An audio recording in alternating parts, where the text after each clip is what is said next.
There's a house up on top of the hill way off over here that has, I guarantee, 60 cars parked around this thing, and it's just all by itself, sitting out in the middle of a pasture. That's weird. That's an anomaly.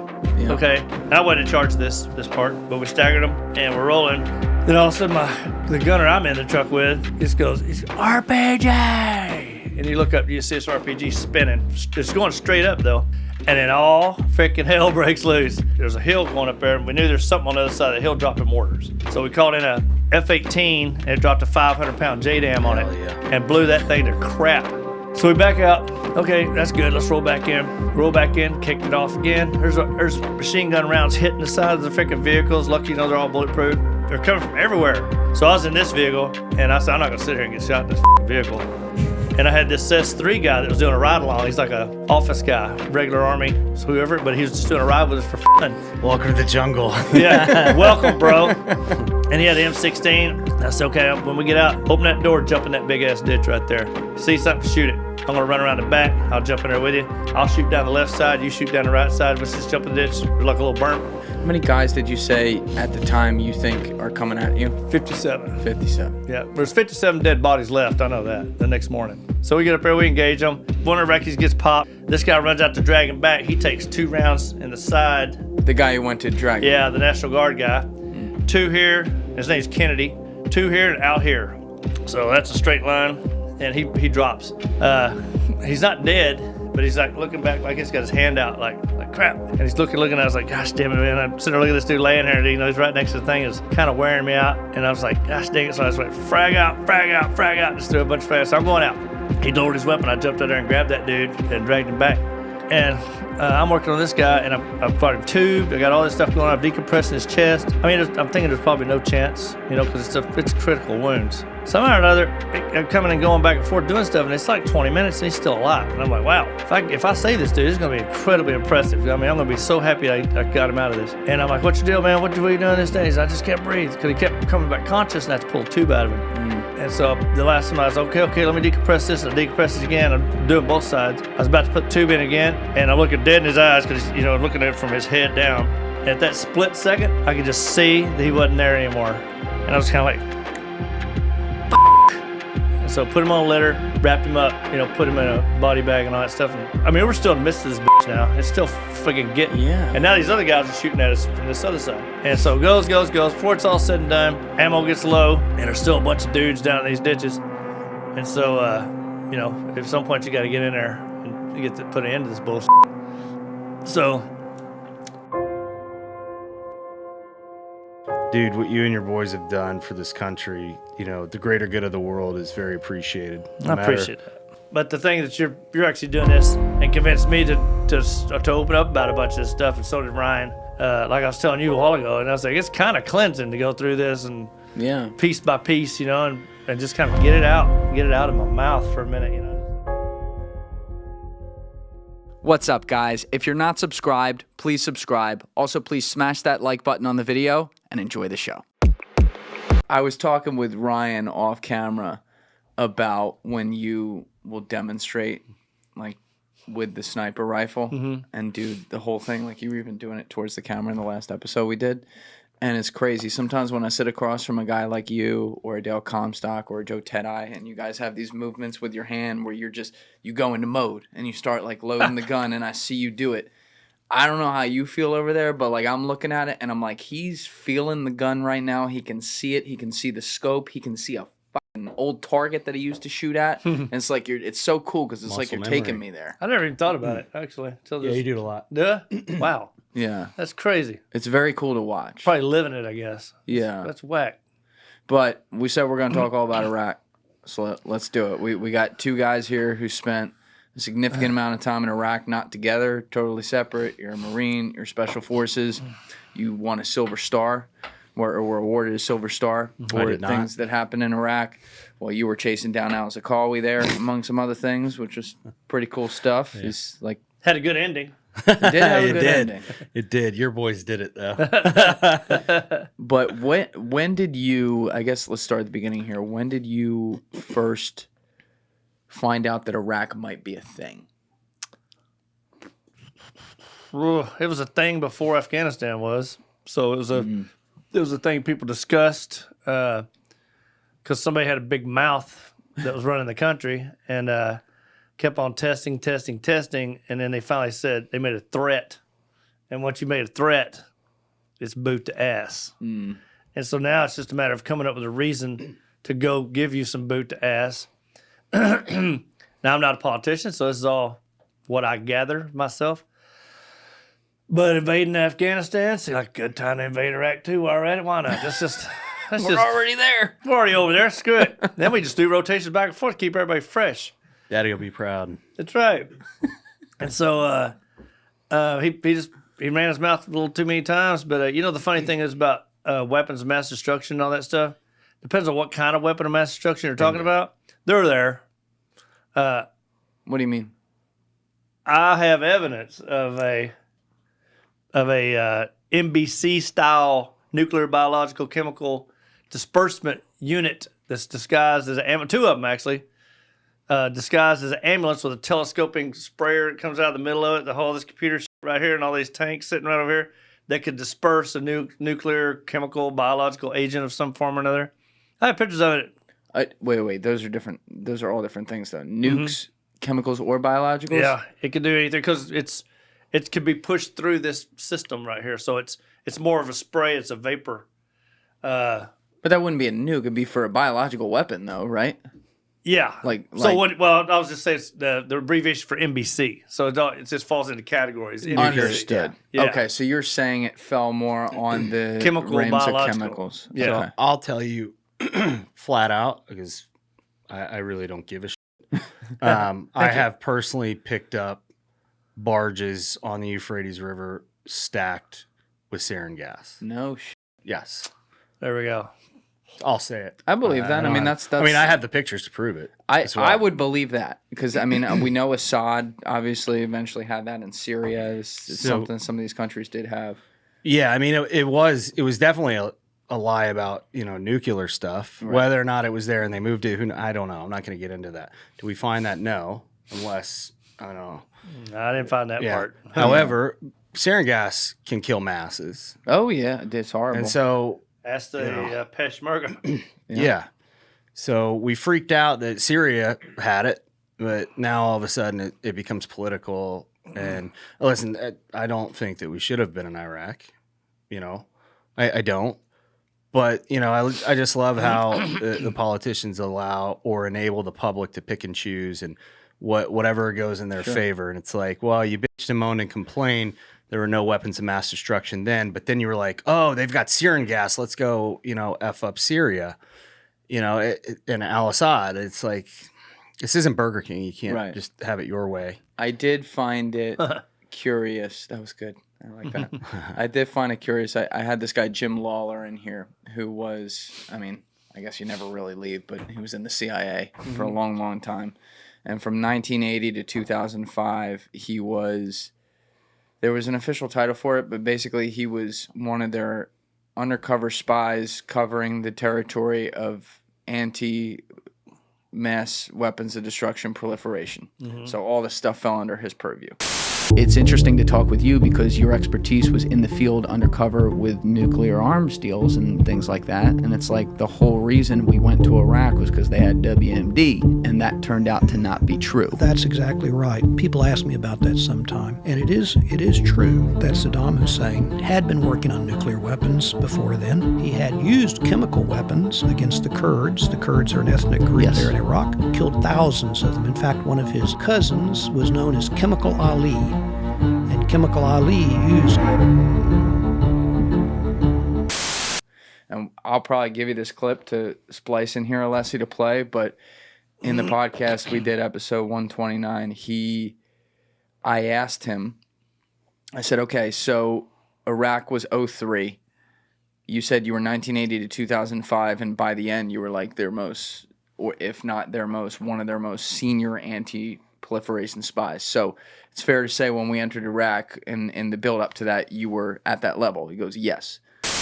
It must have been, I think, some poor analysis, some other things, maybe a bit of pandering. Saddam Hussein's a bad guy, so we pandered to the White House, and we're going to go in and clean house. Maybe. I don't know. I was not involved in the Iraqi WMD issues. I was absolutely focused 100% on on other nuclear weapons issues, the Iranians, the AQ Khan operation, things like that. I never actually participated in any of the Iraqi WMD ops. That is weird to me. That's really weird to me. I didn't see an op to participate in, so. Still, like that was, again, at this point, when this is all going down after 9/11, you are a very senior officer, successful. Right. This is your expertise, this is what you've been doing. This was not that you don't have a focus everywhere on nuclear weapons at all times. I know you do. And when the average person thinks about it, they realize, well, of course they do. But at the time, like, you listen to the media, you listen to everything, all the focus is on one country with nuclear weapons, and we're deciding whether or not to put what's going to end up being billions, trillions of dollars into a war there. Right. And you're not involved? I'm not involved, no. That's a CIA mistake right there. Well, it could be, but I would have been looking for nothing. Yeah, exactly. Yeah. Well, okay, and it's hard. hard. Yeah, the tinfoil hat just got on my head, I'll tell you that. It's harder to prove a negative than it is a positive, and we had no telltale signs there.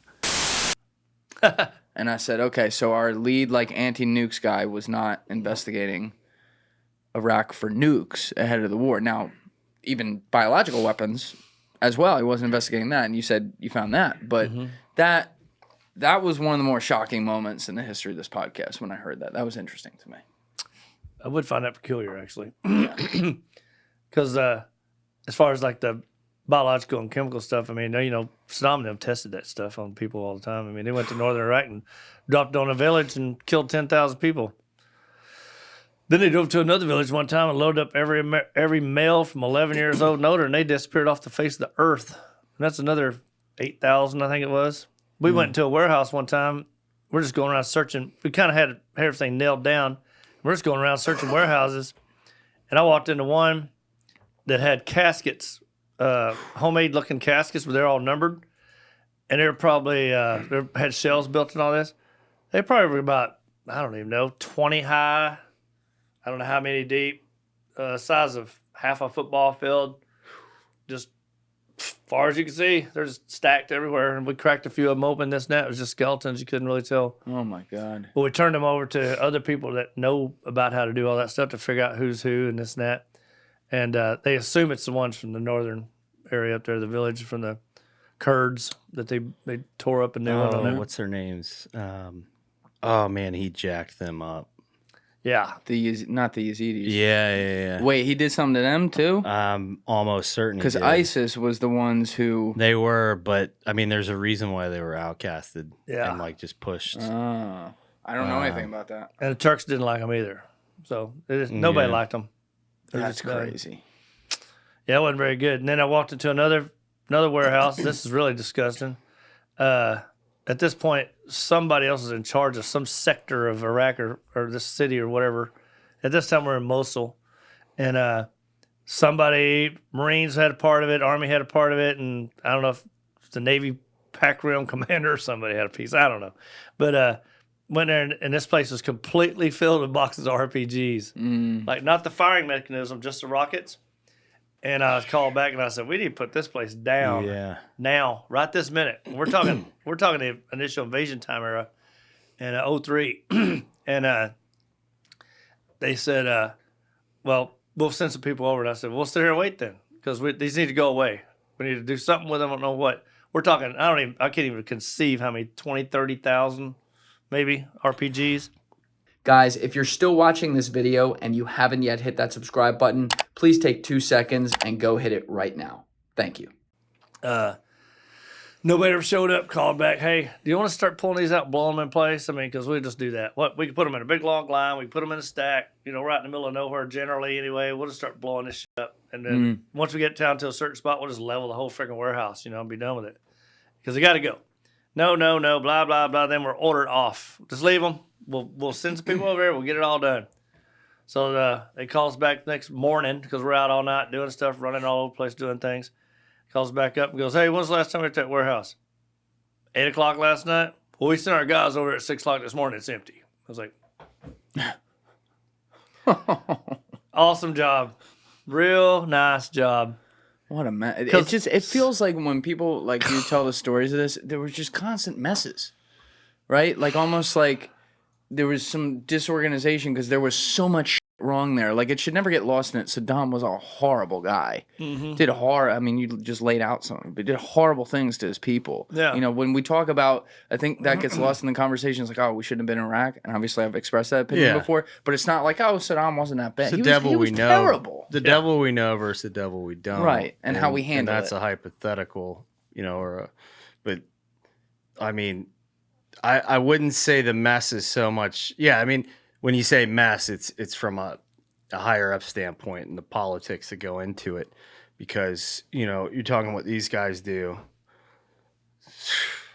organized as hell and just cut and dry. Yeah, I'm talking about the whole operation, there's like just, the entire military, not there's some of the pieces of it. So many egos trying to, from different nations internationally trying to pull this, and then you got the tribes and the regional rivalries that go into there, and it's nasty, like you said. I mean, it's Danny, when did you first drop into Iraq? Were you there right at the initial invasion? Yeah, I was on this airplane called the Ugly Baby. It's actually in a museum now. It's one of the, I think it's the only C-130 to ever get a Purple Heart. A plane got a Purple Heart. Yeah, we flew in. They wouldn't let us fly in from Turkey, so we had to fly in from Jordan. There was 4 aircraft originally. Mine was 2, second one. And they actually flew an F-15 pilot from England to fly that plane in. And that was a former C-130 pilot. He's like the best there is, supposedly. And we were talking to him in Romania, first of all. He said, how bad do you want to get there? And we said, bad. Like now. Because at this point, we'd already loaded the plane in Romania about 25 freaking times. We're sick of doing it. And he said, the first plane is going to wake everybody up. Second plane is going to be getting some. And third plane is probably going to get some too. Wow. And because we're flying right down the border. He's right. We're all sitting there asleep, rolling down this thing, and it was rolling, doing what we do, and all of a sudden the plane just drops out of the sky. And you can see out the little window over here, just a wall of tracers coming up like this, and this guy's just flying it right underneath the tracers like this. Oh, my God. And we got 18,000 pounds of munitions piled in the middle, javelin missiles, all C4, all this stuff piled in the middle. Okay. And there's 14.5 millimeter bullets going through this thing, and we're just like, it's over. And we're all just sitting on rucksacks, not even seat belted in. Woke up just like hovered in the air. And he put that thing down on the airfield in Erbil, Bashir Airfield. Wait, was that's not Baghdad Airport? No, it's way totally north. Different. Yeah. Okay, totally different. And he hit that thing, and it bounced like 15 times, turned sideways, skidded. It wasn't pretty. And we jumped out, and I jumped out I jumped out and turned left. I'm trying to remember which way I was facing. I was trying to think for a minute, but I didn't jump out and do port side. So I jumped out, but that engine was on fire. And I was out there, and I didn't know it was on fire. And I was standing out there, smoke's just, I'm just like, God, this is rough, dude. And I turned around, there's this fire popping out of this freaking engine right here. And it turns out one on the other side was burned up too. And somehow this thing got on the ground. And he took off in it.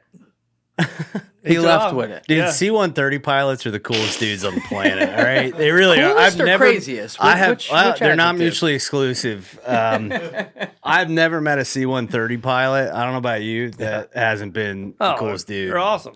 Yeah. Wow. Look up Ugly Baby Infill Iraq, and it should have it on there. Infill? Yeah. Oh, there you go. Task Force. Ugly Baby Task Infill. Force Viking and the Ugly Baby.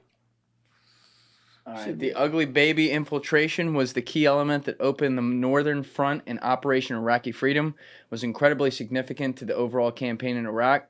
While small advance force elements were on the ground, the KAZ, in the KAZ, they lacked the combat power to accomplish the mission of fixing 13 Iraqi divisions, 2/3 of the Iraqi army, to prevent them from interfering with the main invasion forces' drive towards Baghdad. The audacious air maneuver successfully inserted the bulk of 2 battalions of Green Berets, there you go, and convinced the Turks to allow the subsequent overflight.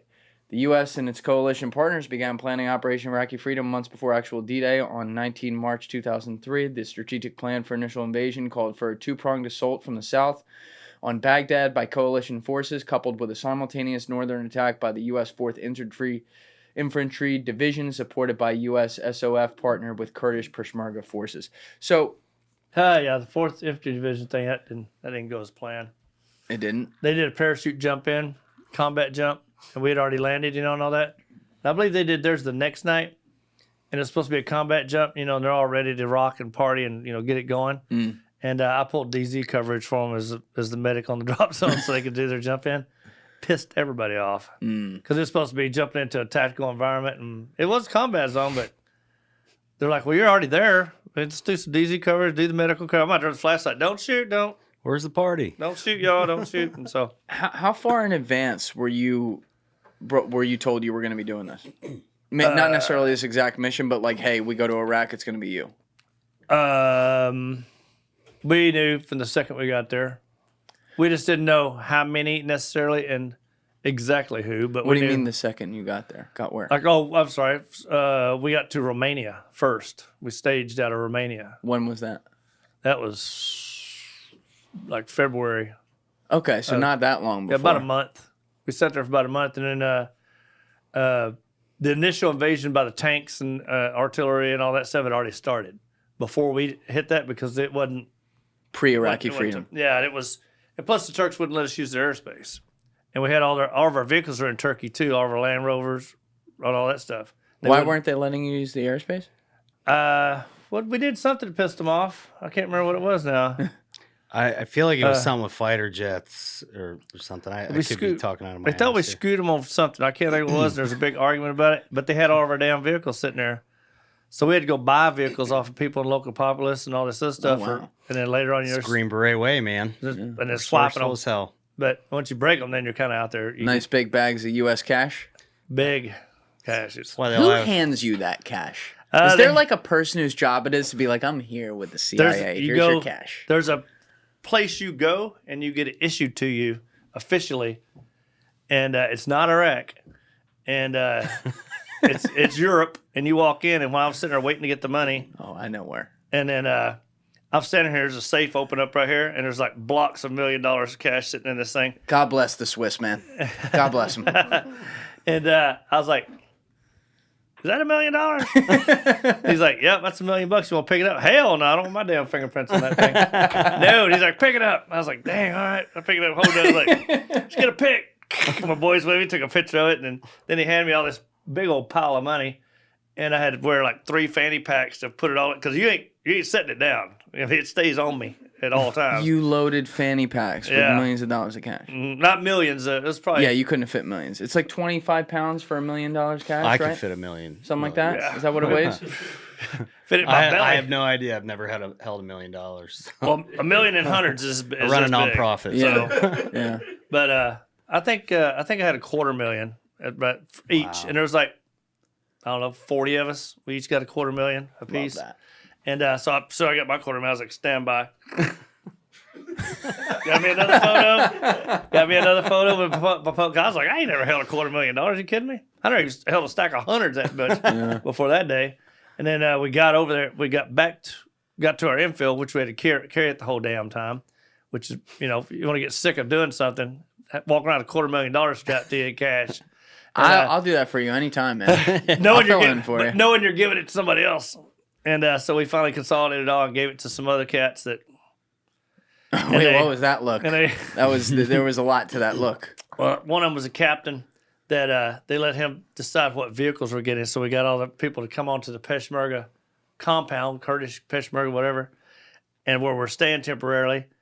And right after the invasion, and they had all these people bring their vehicles in, and he's going to look at them and decide how much money he'd give them for their vehicles. And we're up here in the command headquarters with the president and stuff, just kind of chilling. I'm looking out the window. I was like, is that guy buying vehicles? Because he got this briefcase open. The amount of money, dude. And I'm like, he's the only one out there. There's all these freaking lines of vehicles and people and all this shit, and he's not even on the compound. He's kind of in the driveway going out towards the highway.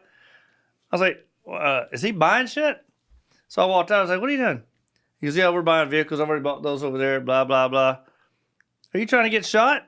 He's like, no, I got this covered. Yeah, do you? Where's your weapon? Because I don't see a weapon. I mean, it's broad daylight, dude. And so you bought those vehicles over there, those Range Rovers and shit? Yeah. For curiosity, what'd you get for that Isuzu thing with you sitting right there? I got that thing for like $4,000. Stop. Stop what you're doing. I don't know what's going on. It's a raggedy piece of garbage. You know what I mean? Quit. Let some people come up here and give you some advice. What do you know about cars? I just know I got tested with this shit. That's all I know. Well, And you're the car guy. You know what you're doing. I'm a car guy. So I was like, let's just untask shit for 1 sec. Let me go talk to somebody because we need to get some guys down there to know their shit because you're paying way too much money. And they're telling each other.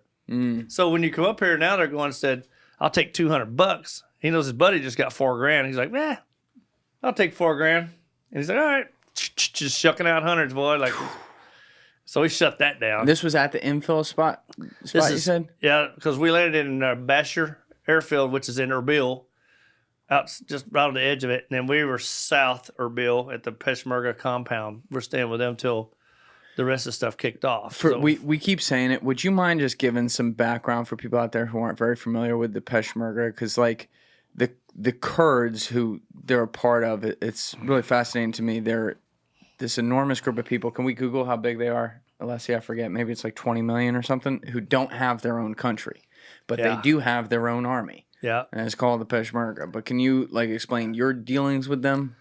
Well, they're fairly fearless and they're tough suckers and they love America. I mean, they love it.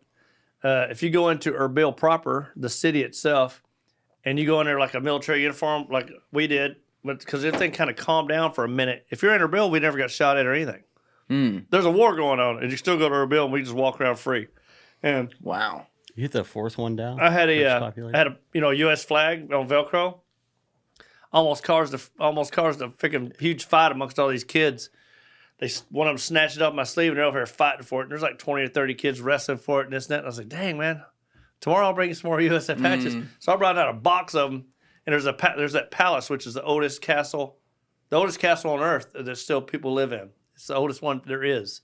In Iraq. In Erbil, Iraq, yep. And so I went up there, and I just got on top of it and started spinning those U.S. flags off of it to those kids. Who had lived there before Operation Iraqi Freedom?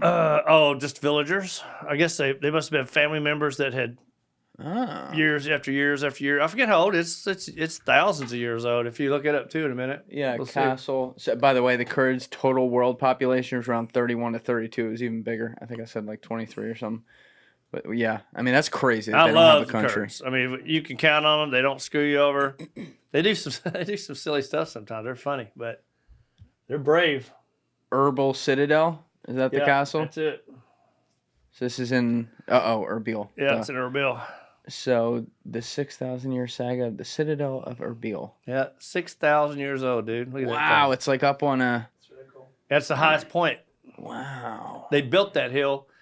All that dirt that thing's parked on top of there is from digging the trench from there to the mountains to provide water to the city. Oh, so this is some ancient civilization. So they literally had water running, I don't even know how many miles, hundreds, to pour into this freaking city, and they dug the trench by hand. Whoa. And all that dirt, supposedly, is from those trenches. Because there's no reason for it to be there. It's just there. It's really high, too, actually. And it's just in the middle of this regular Dead Iraqi center. city? Yeah. I was picturing you throwing American flag patches on top. You get a flag. You get a flag. Well, it's a big-ass driveway. And the reason I did it is because last time I was coming out of that place, and the kids saw us, and they just come running around us. We had guns on and stuff, So I took my gun off, stuck it in front of my pants like this, so, it's in a holster. And then they figured out that was Velcro. And I mean, there's like, I don't know, there's 50 kids running around us. And he got that thing off, man. It started up now. They're knuckle sandwiching it. They're little badasses, dude. Yeah, they're tough. But what? So you come in on initial Iraqi Freedom March 19th. What date is this happening? Like the 21st? 22nd? Where you're flashing these out? No, the war's going on a minute at this point. This when the war's over. When the president said it was over, which is what, April? Mission accomplished. I think it was April or something. We've won the war. And I mean, we just literally jumped in there. All I had on was a pistol. Just drove in town, blah, blah, blah, which is probably not brilliant, but did it. But everybody there, I mean, you try to walk down the street, they'd try to bring it. We had a guy bring us to his photo studio and want to have a photo taken with his family. He had his family coming in and everything. Like, we want a picture of you guys. That's cool. It's crazy when I know Frontline, I think it was, did a very interesting like social look at the history of this, where they talked to a lot of Iraqis before what they thought before and after. And when we first got there, so many of them were like so excited. This is awesome. And then when we pushed out the Baathists from government and basically removed the Sunnis, opened up the vacuum for Al-Zarqawi to do his thing and suddenly have a whole tribal thing, it started to turn into this hellhole where people were getting bombed all the time, and suddenly maybe some of those same kids who were so excited to get the American Freedom Badge were suddenly like, wait a minute, are they the baddies? Yeah. Second and third order effects, man. Iran, Syria, all these guys were sending their scumbags. Mm-hmm. I mean, how many Syrians did you come across? Oh God, It's unbelievable. Unbelievable. and then they had all these people coming from Iran down these secret roads, call them rat lines and stuff, just bringing money in, we caught bunches and bunches of those guys. Wait, they were giving money to the Sunnis? No, give them to the Iraqi insurgents, however. But they're Sunnis, right? And the Iranians are Shiites. They didn't seem to care. They didn't care. They're killing Americans, so that's primarily all they cared It's about. like the Bloods and Crips thing where they're holding. Yep. It's ironic how war brings, these criminal elements or these social rivalries together. When you first got on the ground after the C-130 landed and then took off, what was your order of business right there? So you've been being shot out while you were in the plane by the tracers from Saddam's army, but like, how many battalions landed total? 2 originally. Okay, so how many men are on the ground for people out there? 1,200. I think, probably. What are you guys doing at that point? Funny enough, we thought we were in the middle of a combat zone too. Well, we are, but we thought we're ready to step out and get some right this second. Well, we already had like 5 dudes on the ground a couple weeks before that had made friends with the Peshmerga and done all this stuff. And so they had coordinated and they knew we were coming in and all this other stuff. So we landed, got out of the plane. We got tons of crap. They're flying up, dumping this stuff out and all this. And all of a sudden, out of the pitch black darkness, I see vehicles coming at us with a bunch of dark-skinned guys coming at us, armed, running down the freaking airfield. And we're all like, holy crap, okay, here we go. And then they ran up, and all of a sudden our guys jump out. Same thing I did on the drop zone. Hey, boys, what y'all up to? Blinking their lights and stuff. And they're like, what? And they come up here, let's load all this shit up and go, and blah, blah. And I'm like, oh, my God, dude, I thought we were about to get some right here. But turns out we didn't get some for like another week. So, and where was that? What town did you say that landed in again? Erbil. So it did land in Erbil, Yeah. the C-130. It was in Bashur Airfield. So Operation Iraqi Freedom happened in multiple cities at the same time, Yeah. right? Mm-hmm. So we had Baghdad, we had Erbil. Did they land in Mosul too? Mosul, they drove into. Oh, they drove. I don't know if they Mosul. landed in Mosul or not. I honestly can't remember. Okay, so We drove into Mosul too. We all kind of consolidated on it. And what was the strategic decision like to have Erbil be one of those spots? Friendlies for one, and we had the Kurdish right there with us, and they had their compound and all their guys, and so we like literally loaded 1,000 with each team or whatever else, and we just took them with us, and they knew the terrain, and they're also highly motivated to move south and west originally because that had been taken away from them, and they've been bumped out of power. Like if you go down further south, there's a place called Makmar out of Erbil. South, like over here? There's Baghdad in the middle, just to give you some there's the bearings. Crit, probably not as far as the Crit. Go up a ways. Baghdad's right there. Some good looking hotels Erbil's there. right there. I know. Jesus. Kirkuk. I haven't looked at an Iraqi map in a long time. This might be easier to But it's see. called Makmar. No, it's not it right there. There it is, Makmar right to there. the left, to the left. To your left. Up. Yeah, up. Right, Right there. there. Yeah. Okay, so what was this again? So they ran that place at some point. And, The Peshmerga did. Yeah. And we went out to, we're in it now at this point, before this. We went down to Dubeka Pass, which is down there on the way to that. It says Dubeka right there. Dubeka.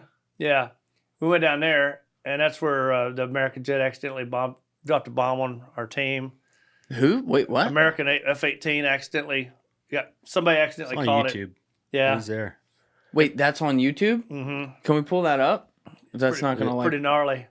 bother you? You all right though to see it? Is Yeah, that I'm okay? good. It's all right if you're not. Yeah. Seriously. Yeah, we don't have to play it. It's okay now. All right, so what should he Killed a search? bunch of our Peshmerga friends. It almost stirred up a serious problem for us because no Americans got killed, and it killed a whole bunch of Peshmerga. And it didn't almost go well till the President Barzani got out there and said, "Get over it." What was it on? first- was it, should we hit the BBC first one? or something?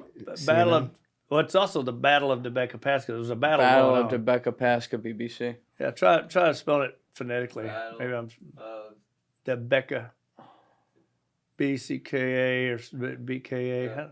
How to say it? Pass. you said?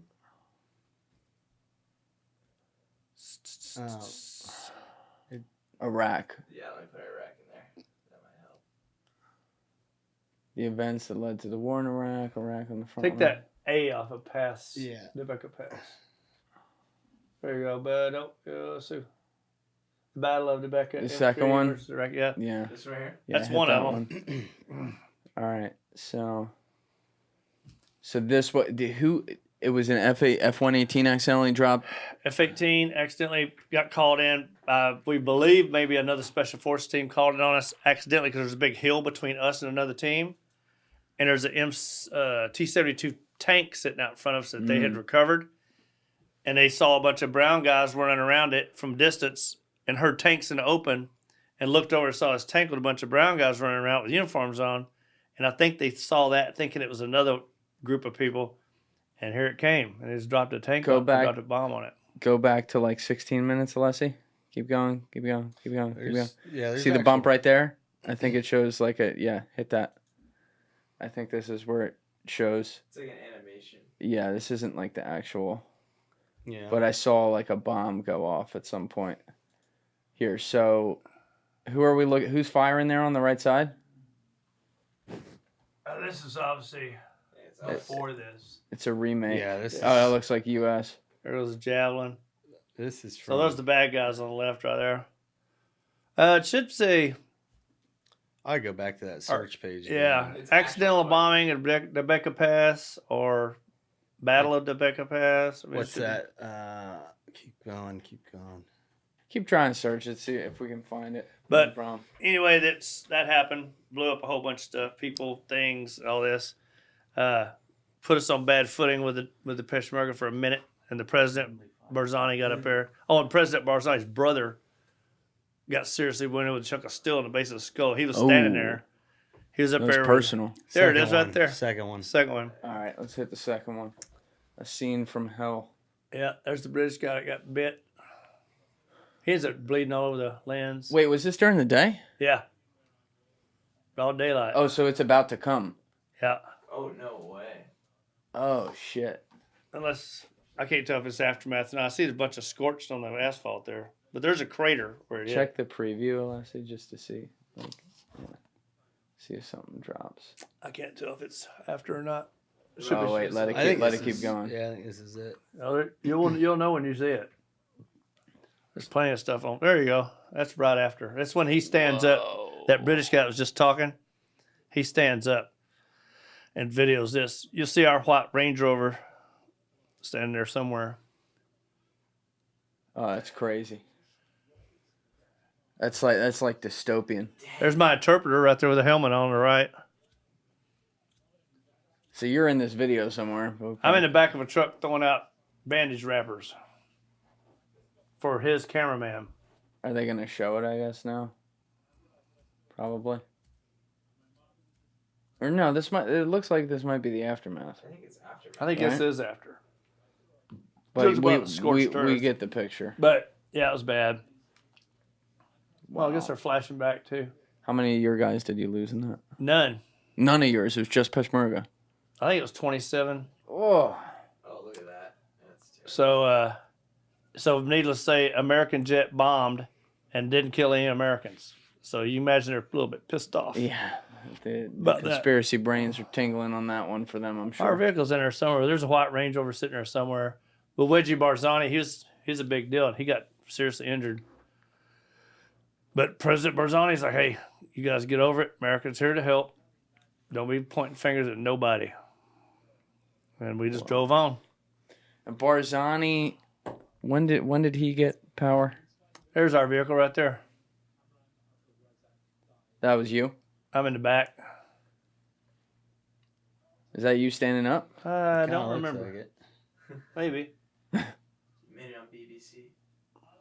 Yeah, he's got the only video of the after. There's some video before it. But, yeah, that was whack. That was whack, dude. But luckily nobody got in severe trouble over it because it proved to be an accident. But we went on down and went to Makmar and took that town. Man, them people poured into that place. They poured into it. And that was, you said that was on the way to Makmar. Yeah. So the end of the mission was to get there. And Yeah. this was just... Yeah. Let them do what they did. Went down there, cleaned that place out. Let them jump back into office. They wanted to take their offices back in their the Peshmerga. Yeah.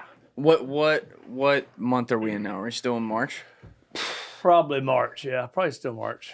Early April or March. I can't remember for sure, but probably March. Oh no, that says right there. That's April 6th. All right, so beginning of it. Either way, it's like Yeah. 2-3 weeks into the invasion. Mm-hmm. When did Bush? Can we type in Bush mission accomplished speech Iraq? I was thinking April. What date that was? I think it was April too. Like when you were making that before that accident happened, when you were making that trip at this point, you felt pretty in control. You felt like there's not really much fighting. His army's running. Yeah. Saddam's, First. Well, there was a point where we got down to Dubeka Pass. I wasn't there when they first got there, but third group and some other guy, another team of ours was there. And there was a big mountain range out there, I don't know, 1,500 meters away. It's like a huge valley. The road just went straight down. Mm-hmm. There's a 4-way intersection right here that had a bunch of mines in it and stuff. So somebody went out there and cleared the mines, but they're rocketing over here towards these dudes all the time and blowing up stuff and this and that. And finally, one day, somebody came over the radio, and I was standing here when this happened. Somebody came out of B-52 out of Heathrow, said, we're coming. We got 27 2,000-pound JDAM bombs. We need somewhere to put them. Anybody got any place? And I was like, oh, we got a place. Put And- right here. And here's a whole mountain range. So they said, put them right on the inside of that mountain and just drop them till you run out. And they went, doop, doop, doop, doop. And I have video of it, and all you see is this blue arc. Whoa, whoa, whoa. I'm like, JDAM. remember that scene in Iron Man where he stands up and the mountains just blow up? Yeah. And it's like, dun, dun, dun, dun, dun, dun, dun, dun, dun. Well, imagine this. Supposedly, there was 45,000 people, bad guys, or Iraqis on the other side of this mountain top right here. And the only reason we were so worried is because when you drive, once you get to the mountains, it's like 100-foot walls on both sides of the road, just like this. There's cutouts. And, I mean, perfect ambush position, dude. And so we all hopped in our vehicles the next day and just like, here we go. I had no Bang, idea bang. what to do. Drove down there and drove, and there's smoke and shit going everywhere. And we came out of that thing, not a gunshot, nothing, boy. And as we come back, you can look back like that, and it ain't nothing but scorched earth.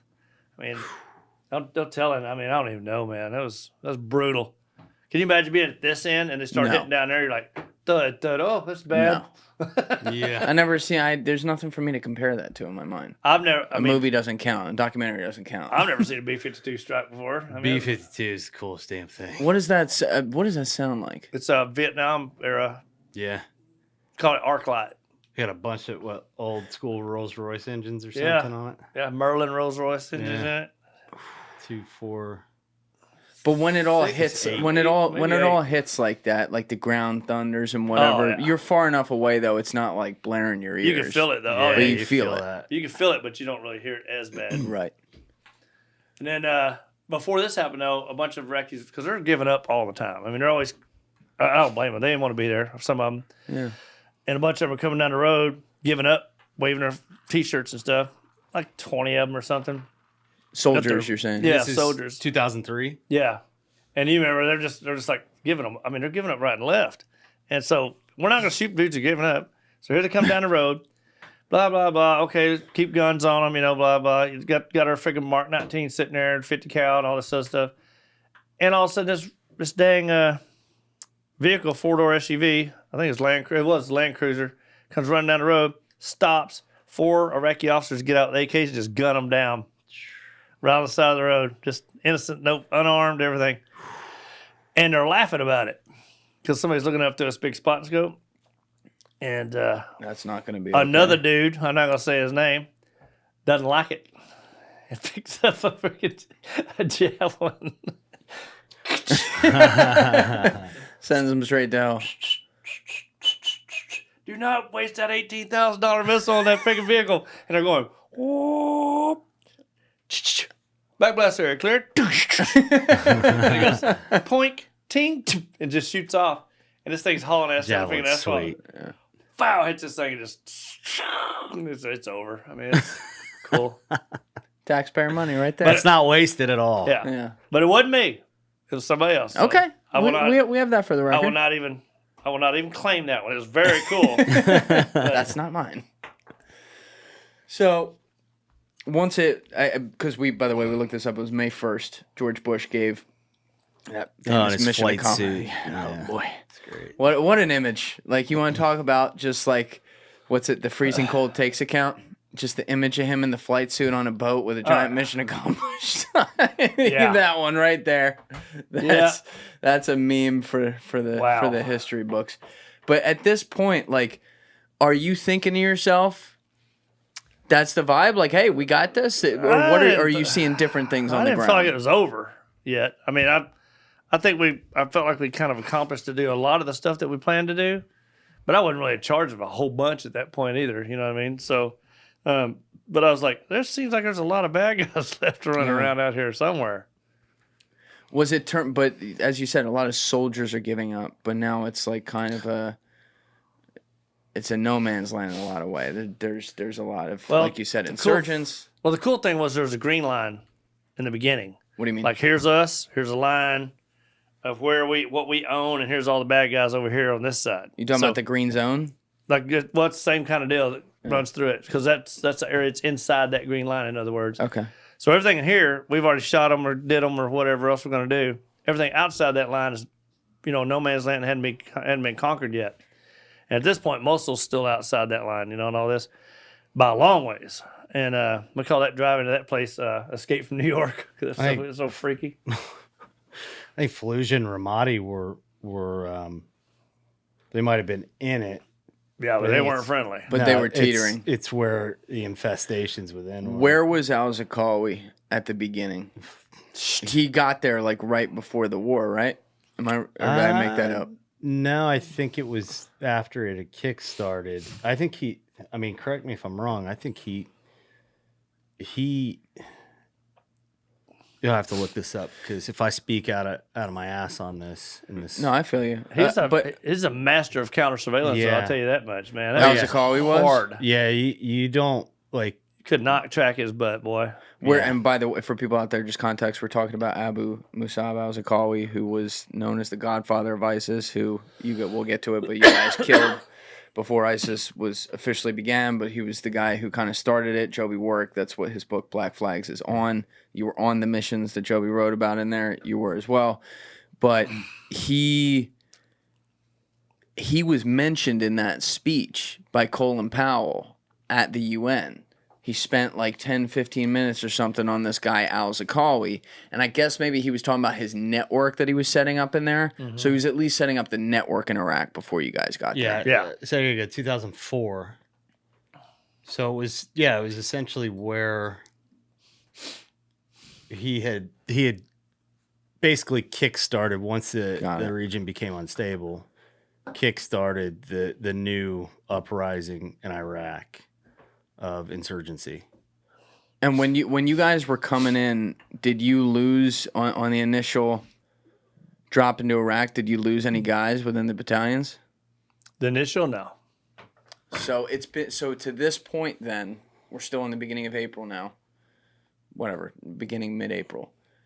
It hasn't necessarily been bloody for you guys, but you feel like because some of those major areas are still very much no man's land, whether or not the Iraqi army is still around or not, you're thinking, I don't know about this thing, W. Yeah. We may have a problem here. Yeah, because we already had a smell of Fallujah Yeah. already starting to stink over there a little bit, like something's going on. Because a lot of bad guys are running there. That's the thing. So once they started tracking where all these bad guys are going, then we started getting a taste of, all right, there's more stuff going on that we are not in control of. Like that right there, you see it says preceded by it. It just says position created. You know what I mean? It just tells you right there. He's like, I'll be good right here. So, Were you working at this point? Like, are you working with the intel community? oh yeah. So what does that look like? I don't know if at this point we did, because when we went to Mosul, we took over the airfield, and then we built we took over the what do you call it, the flight area where you come in there and wait for planes and all this stuff, whatever the hell you call that thing, not a hangar, whatever, terminal. There you go. Right. So we took that over. We put a medical thing in there. Marines were there pretty heavily. You're welcome. Thank you. Thank you very much. And they let me come through the gate, even though I came through this crazy looking car one time, smoking and all that. They still let me come in. And so we had medical there, we had intel there, and those are agency profitable type of deals for technology and for us anyway, and all that kind of stuff. Stuff we didn't have. And then they would just feed it to us on intel reports and things like that. Some of it was good, some of it wasn't as good. What do you mean? Because, like, especially him, you get all this stuff on him, and he's already halfway across the country doing something else. Yeah. So many dry hole being you hit and there's nothing. That guy, the dry hole master. You go where he was just at 10 minutes ago. Oh, he's like the ghost. I'll tell you how squirrely he is. There was a contact looking at him that knew exactly where he was and everything, was watching him had a cell phone, a sat phone, and he's looking down. They got all his vehicles parked in between this alley. This guy's looking down live with a special forces team and Delta, and he's watching him. This guy's got all his guards out there and everything else. And just as he's about to get in his car, he comes walking in. He goes, "Yep, there he is, right there." About to get in his car, and he's going to tell us which vehicle, not me, tell us a bunch of people which vehicle's in. You know, the white one, the gray one, or the third one from the front, or whatever, because they jump out and disperse. You know. So as he's about to get in the car, one of the guards looks up, was like looking dead at him, and he goes, "Oh crap!" And he leans away from the window, and it peeks back up, and everybody's getting in the vehicle. He's okay, and they drove off, and they ended up blowing that freaking car all to shit on top of a bridge, because they started shooting at the helicopter, and blew that thing all to hell. Went over there, and he wasn't in there. Turns out later they found out that as he's getting in a car, a dog ran up and bit him. And so he just turned, instead of getting in the car, he turned around, went to the hallway, and went out the other side to this medical clinic and got looked at. So sometimes it's just like you're lucky, not even good. Yeah, I mean, I'm stunned. That's secondhand to me, but I'm pretty positive it's true. Did we have any kind of like decent drone technology at this time? It was kind of new, wasn't it? It was pretty new. I think we had enough, but it's helped me. But I will say I've had to go and recover quite a few of them here and there. Oh, the little you drone did? especially. Yeah. Yeah, I had one swat from me. Yeah, I was flying it, and it just flew off one day. Somebody intercepted my signal. And, they intercepted the signal. yeah, and it took off and just left. Whoa. Yeah. Ryan, when did you get there? Like, what month did you arrive in Iraq? Or in 04 and then again in 05. Okay. And that's with this asshole. And that's one. Yeah, it's once he's like fully. Yeah. Got it. Okay, so you're not there like right at the beginning when we're talking about it. No. I was not there for the invasion. So when did you first, Danny? When did you first go to Mosul? You remember? That was the initial invasion.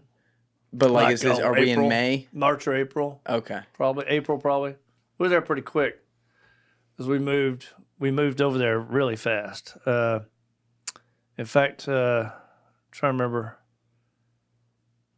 if we went down there before. I lose track of what we did first. I can't remember if we went down to Dubeka first and then went to Mosul, because I think we went to Dubeka Pass and then went down to Makmar, came back, went back to Peshmerga compound. Yeah, we did, and then went over to Mosul, because it's kind of like a go here and then went that way. How's the traveling with that? I mean, I assume you're worried about IEDs the entire time? No IEDs. Nothing. Nothing. Gunfire, if somebody catches you doing something. We rode into Mosul convoyed up civilian vehicles, almost all civilian vehicles, as a matter of fact, I believe. And that's what we call it, escape from New York. Because there's tires burning, people shooting in the air and all this. But they weren't shooting at us. They're just shooting in the air, acting up. And They do that. They do that was like- weddings and stuff. oh, God. You know, you're They out on shoot a the foot guns patrol, off. and all of a sudden you see a bunch of shots in the air, and you go in and raid a wedding, and you're like, oh shit, I just screwed up this person's wedding day. Or they just won a soccer game and you're Yeah. standing outside Yeah. minding your own damn business. And like 15 dudes jump out with AKs, start blasting the sky. And you're just like, Jesus Christ. All right. Have you ever seen the video where they're all doing that and the one kid goes, yeah, he comes in and does it and starts firing everywhere. that's and they just- go grab him, they're like, no, you shoot like this. And they're all shooting. in the Danny's air. used to it. I mean, they do this stuff in Texas. Oh, all yeah. the time. I mean, dude, last time I was staying Yeah. in Dallas, it's just If you can't people are having target practice in their backyard in inner city Dallas. I'm like, what the piss is going on here? Like, I'm hearing shots fired, and I'm like, You got the Florida guy a little cracked well, out. so That my boy says Chris something. Corpus is like, no, that's normal here. I'm like, oh, This okay. is what we do. Yeah. I was asking my neighbor, I said, does it ever get on your nerves that I'm out here shooting all the time? He goes, that's why you moved to the country, isn't it? I was like, yeah. He goes, what do I got to say? All right, then. Sorry for your nap.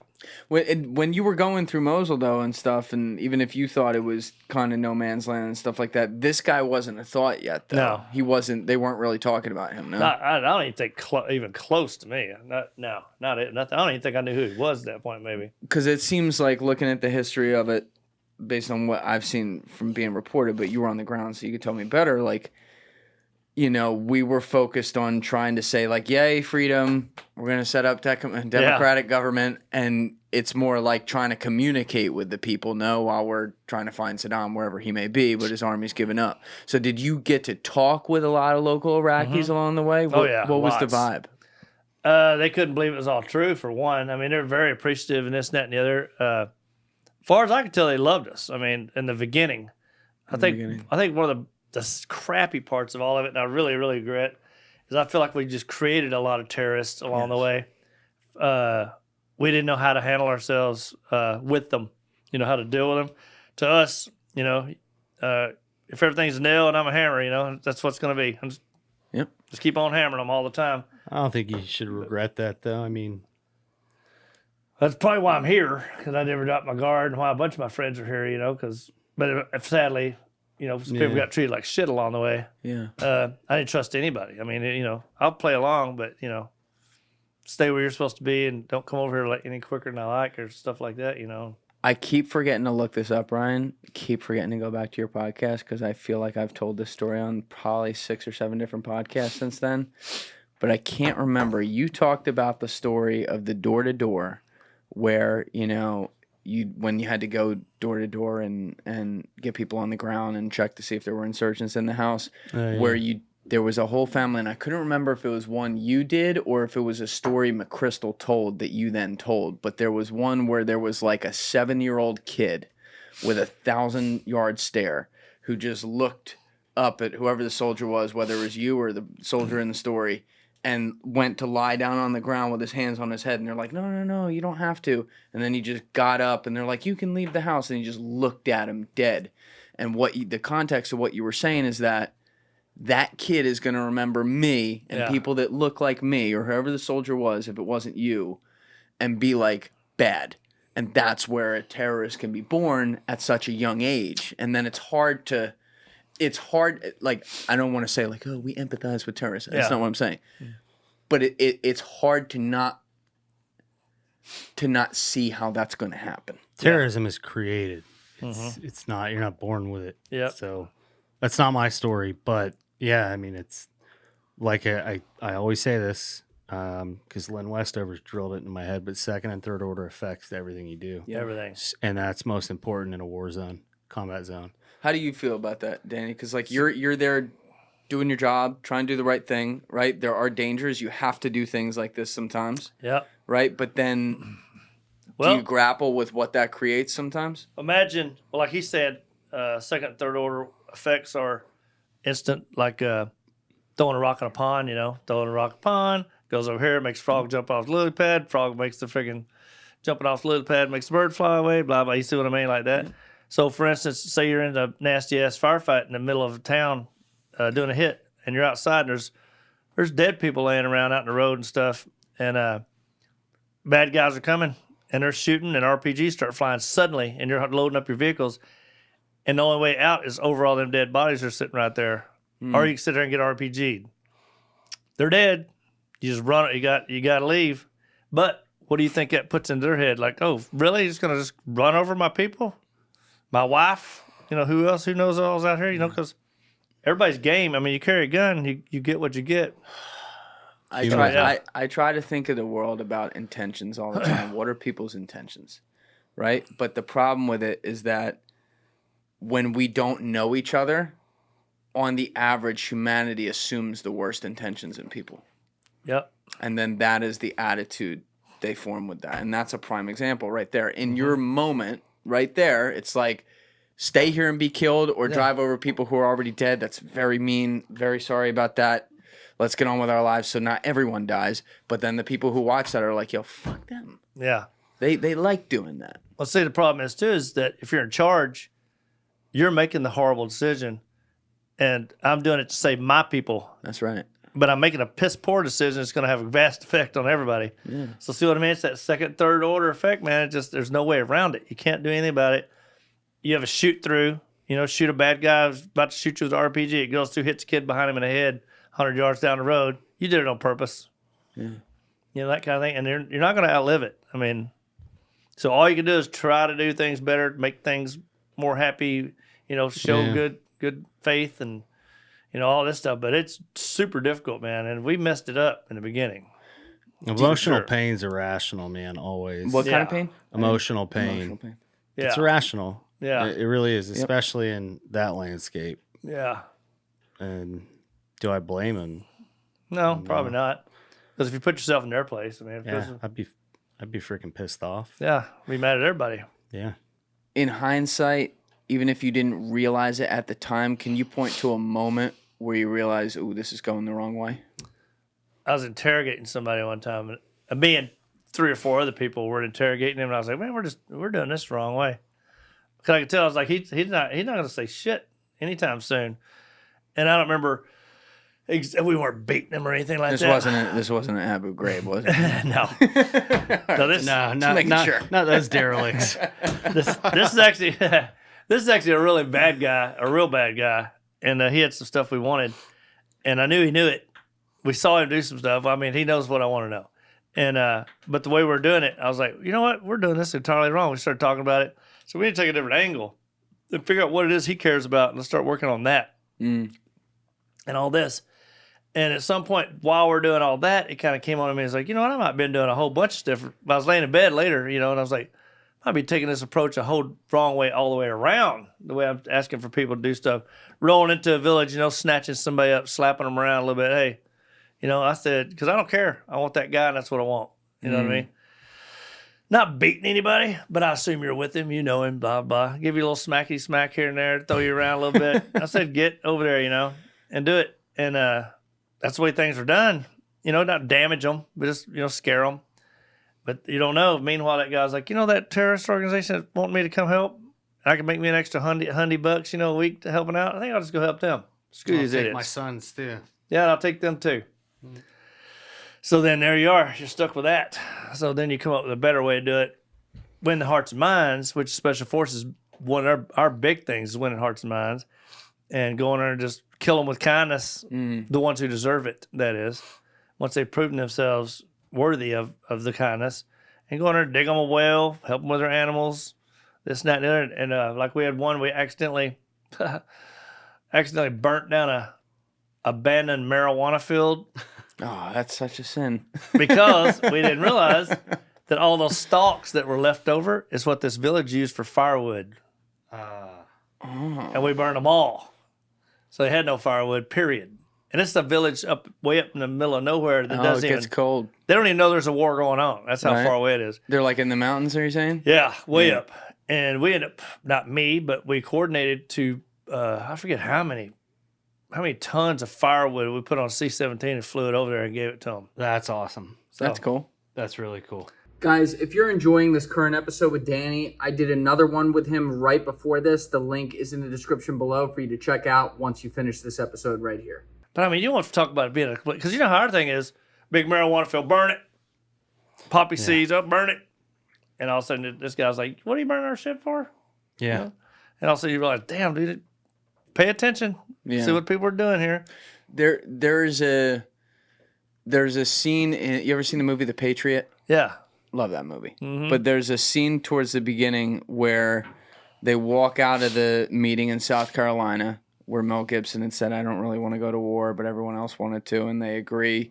And so the whole crowd's waiting out there, and then a kid runs out and goes, the vote passes, voting for the war. And everyone goes, yeah, right? And so there's like a little bit of dialogue, and then it comes back to the crowd, and everyone's celebrating, kissing, hugging, whatever. And then the shot shoots to a time lapse, and suddenly it's dark. There's ominous music, and there's the British Army controlling that same spot, and it's like 9 months later or whatever. Yeah. And I think about that when I see imagery on a parallel universe here of you passing out all the American flag pennants to all these different kids and whatever, and stopping on the street and talk with these people who are viewing you as a hero, and righteously so in a lot of ways. And then I don't know when it is. Maybe it's 6 months later. Maybe it's 9 months later. Maybe it's a year later. Some of those, if it's not the same people, some of those same types of people in the same places, maybe 6 months ago you could have stopped and talked to. Yeah. They're now like, fuck you. Yeah. And they what? Do you remember being like, whoa, the vibe here has completely shifted like that? Well, I remember we did a toy drop. And went to a school with all these toys that Americans had shipped to us, and we'd go into a place and lock it down and have all these kids. We'd put it out on tables. We'd bring snacks and all this stuff. And we did a toy drop in a place in Diyala province, which is the same place we got in a really ugly firefight about a month later. So May. So they weren't friendly. Yeah. They weren't friendly. And gave all these kids toys and soccer balls and all that. We even flew over and had Blackhawks sometimes. We didn't have time to do a whole bunch of stuff. We just start pitching them out down the road, let soccer balls just bounce down the road. Little kids are just loving it, man. Just pelting kids with toys. It's like remember when Trump was throwing the paper towels? Oh my God. Oh, yeah. It was fucking hilarious watching them. Those things bounce like 100 feet, but you had to make sure you didn't you had to do it before you get into town. You just make sure they're looking at you first, But we came back the next day, and little kids you could tell they've been slapped around, all their toys and paper and pencils and everything are gone. There's a big pile over here where it all got burned and all this. Oh. And the teacher's sitting in there. She wouldn't even come out of the building.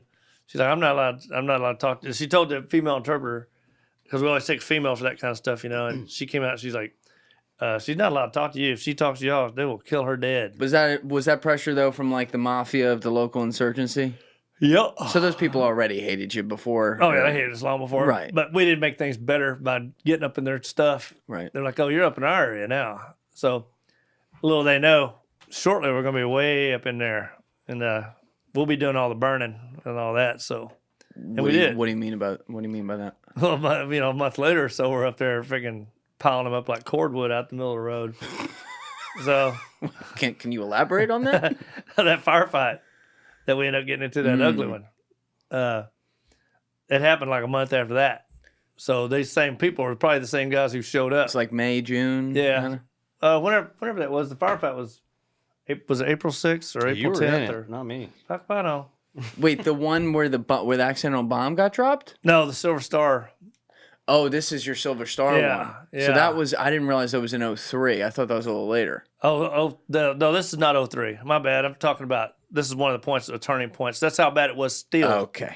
In other words, like, see, we'd already done all these things, and now it's all the way up into 06, and we're still getting this kind of shit. You know what I mean? So, because your Silver Star, I was looking at that earlier. I think April 6th, April 10th. 05? 5. Yeah, it is 5. I think April. All right. So what was the context there? What happened? This is now Zarqawi, to put us on the right timeline here. He is firmly in Iraq, firmly in power. Guys like you. 06 those were some nasty years. Guys like you are now brought in to chase him. You've been chasing him, working with intel to do it. He's going after Zarqawi a lot harder than we are.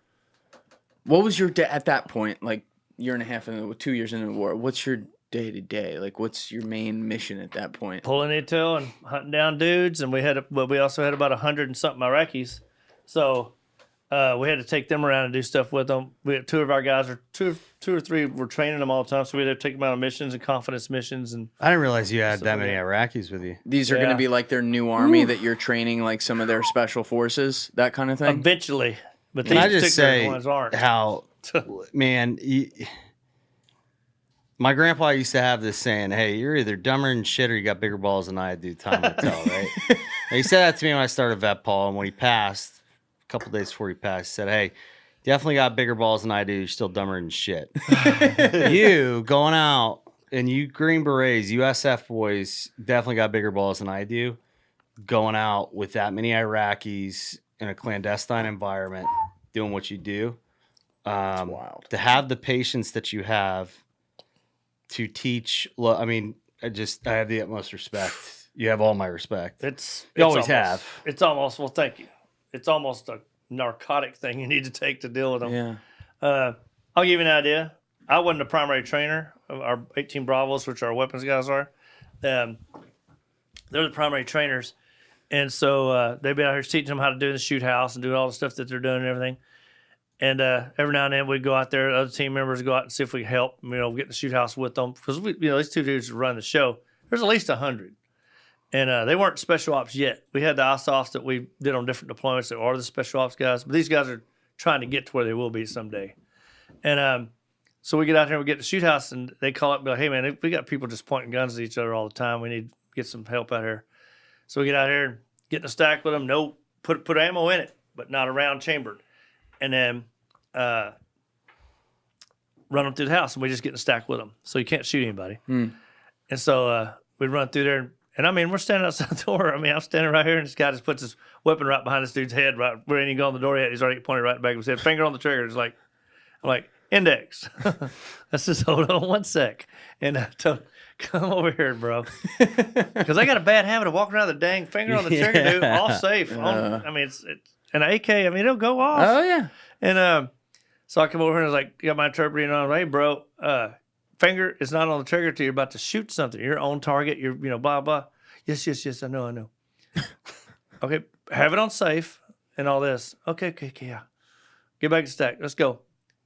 And go. Stop. Get out of the stack. What'd I just tell you? Don't put it on the back of that dude. And I don't know how many people are doing it behind me. I'm like first three dudes right here. Get out of the stack. And it's like 125 degrees. You know what I mean? Is this a lot? Is this this is just practice? Yeah, practice. Okay, gotcha. Mm-hmm. But we're out in the middle of a damn flat desert, Where are they getting these guys from? These like volunteers? Wherever, yeah. Wherever? Yeah, we actually have a selection for the ISOF guys. So if you take all these guys, run through selections, and most of those guys end up being Peshmerga, Kurds, because that's their thing, you know what I mean? They're meaner and tougher. They're just so you're getting more Kurds than you are like native Iraqis. Mm-hmm. But we have them together in the same freaking organization, which is pretty fun to watch. That's interesting. Sometimes. But so I pull him out of there, and I'm like, hand me your magazine. Hands me the magazine. I said, see this round right here? This one. If you'd have loaded their weapon like you're supposed to, if we told you to, this round would have been in that barrel, right? Yeah. Your finger was on that trigger. If you'd have punched it, that bullet would have went to the back of that guy's head, right? Yeah. Come out here. Keep your eye on this. So as far as I can see, sit. There it is. Get on your belly and go get it. That's a nice way of doing it. Snell trailed it too, boy. Face on the dirt, and his sergeant major was just all up in his ass now. He's like, you messed up, dude. You're making us look stupid. So he ran right next to him the whole time. Don't raise your hand. Oh, that's why you didn't have to launch his ass off. I didn't have to do anything because he had his own sergeant major to do it. Had his own sergeant major stand there, and he didn't look like an asshole. And he's pretty squared away. And plus, he's a like one of the country's top martial artists guys for competitions and shit. So he's tough. Oh, he was. And he's Kurd too. So, of course he is. So he gets out and chews this dude's ass. He brings it back.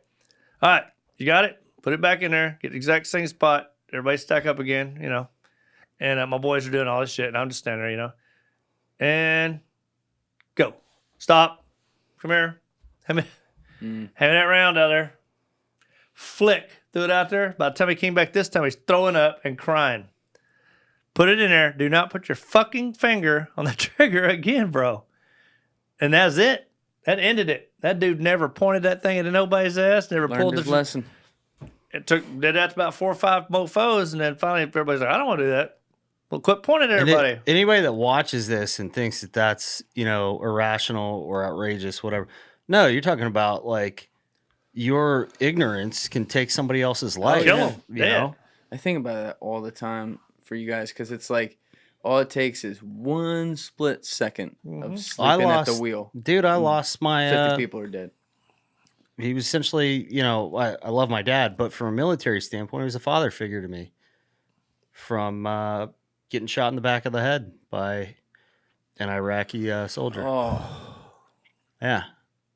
This mean- shit happens. Gunny Murkison. Yeah. Yeah, figures. Shit happens more than we know but about. so you're training these guys, and you're then at some point you're like, okay, well we're literally taking you out in the field with us. Oh yeah. So what we do How is does that work? we do confidence targets. So let me make it very clear though, I had very little to do with training them because that was somebody else's mission. And I don't want to take any of the so because they ended up doing pretty good on some other stuff, Right.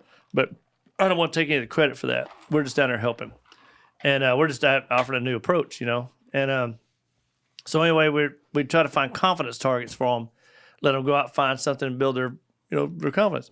So somebody found a cache of ammo. And we went out and took them to this place, and we had like 2 cops, Iraqi cops that knew a bunch of stuff too. Turned out they weren't very good people. You don't say. You don't say. Yeah, one of them tried to blow me up and stuff, and he ended up in prison, but he hanged. So, but we took them out and found this thing, let them dig all this stuff up, let them take pictures with all this stuff they dug up. Who knows? I mean, how long that shit's been there? It's been there since them back in their war, and all this other stuff, and that's where all these 155s and stuff are coming up because they know you go over the Iranian border over and the stuff's laying everywhere. So take them out there, do some targets, then we find another one, take them to that one, and try to get them out and do stuff. So this one day we got there broad daylight. We go down to this objective, but there's waterways everywhere. I mean, all these, some are concrete, some are they're big, they're deep too, and some of them only have this much water, but they're 10 feet deep from the top to sides, at 10 feet. And so we're down there and we go to this big radio antenna, huge, and it's supposed to be some stuff buried at the base of it. So we can't get to it because the damn waterways and we're like, well, crap. And when you're trying to get around these waterways, sometimes there is no way to do it. I mean, you drive here, you got to go way over here somewhere to try to get around this stuff. And so we're like, gosh dang. And at some point we're sitting here looking at it, and I look up and I see this white car hauling ass over here. It's probably, I don't know, a quarter mile away. But it's getting it. And I say, he's got to be on pavement. So let's work our way over there, and then we can let's go down here and see if we can catch that peg. Because I see it's going at an angle. So this road here's got to lead into it at some point. So let's go over there, and we'll hit that, and we'll come up and hit it from the other side. Okay. So here we go, and there's about 100 of them in a couple of trucks, Iraqis. And there's 8 of us, fake 4 in each vehicle, Humvees, 240 on top of one, a saw on top of the other one, machine guns. And we said, y'all stay here. We'll run down here and recon it real quick. As we go drive down there, there's a big waterway on the left side of us, all the way down. And over here is like a big ditch. It's kind of wooded, and it goes, the waterway splits. One goes this way, one goes this way. There's a little bitty goofy bridge that will not hold a Humvee going over it. No way. Somebody just handmade out of sticks and stuff. And as we drive down there's a house up on top of the hill way off over here that has, I guarantee, 60 cars parked around this thing, and it's just all by itself, sitting out in the middle of a pasture. Like, that's weird. That's an anomaly. Yeah. Okay, cool. So it was like stagger. I wasn't in charge of this part, but we staggered them like this, and we're rolling. And be on the lookout. Let's pay attention to what's going on. But that's what all the words are going across the radio. Then all of a sudden, the gunner I'm in the truck with just goes, "It's RPG," and you look up, you see this RPG spinning. It's going straight up though, so I'm assuming a signal. And then all freaking hell breaks loose. And they say by looking at aerial footage and all this, because there's a jet flying above. Oh, sorry, RPG initiates. We duke it out a little bit, then we pull out real quick. That's what happened. Because we're getting it from everywhere, all around. So we backed out, and we knew that there's mortars laying in the road. There's a hill going up there, and we knew there's something on the other side of the hill dropping mortars. So we called in a F-18, and it dropped a 500-pound JDAM on Hell it. yeah. And blew that thing to crap. There's a flatbed, turns out, with mortar plates welded in the bottom of it. And I mean, it's loaded with munitions and stuff. Yeah. So we back out. Okay, that's good. Let's roll back in. Roll back in. Kicked it off again. There's machine gun rounds hitting the side of the freaking vehicles. Lucky, they're all bulletproof. And there's a ditch over here, ditch up there, that big long ditch there. And they're coming from everywhere. And RPG skips off the hood of the damn truck one time. One skips off his chicken plate over here. He's behind the chicken plate, just taking, the guardian plate on the machine gun. And I mean, it's coming from every place now. And if somebody described it in a movie, I'd be like, bullshit. That never happened, dude. I mean, I was like, it did. And one of those times you're like, well, damn, these guys got some ammo. And they're being pretty accurate with it. Yeah. And these guys in the ditches are throwing them up on the road with grenades. And they're just going, it's like she's changing. Is there a thought going through your head like, all right, this is it? What's that? There's a time where you hear me say it, somebody has a video camera on, and I was like, hey, man, we might have rolled into some shit we ain't going to roll out of on this one. Because we had a combat camera guy with us. And he's videoing, I don't remember what seat he's in, but you hear me say it. I said, we might have rolled into something we might not roll out of on this one. We need to get our shit together. Be on it, kind of let's get it. We need to really be on our game now. So I was in this vehicle, and we said, screw it. And I said, I'm not going to sit here and get shot in this fucking vehicle. And I had this S3 guy that was doing a ride along. He's like a office guy, regular Army, whoever, but he was just doing a ride with us for fun. Welcome to the jungle. Yeah, welcome, bro. And he had the M16.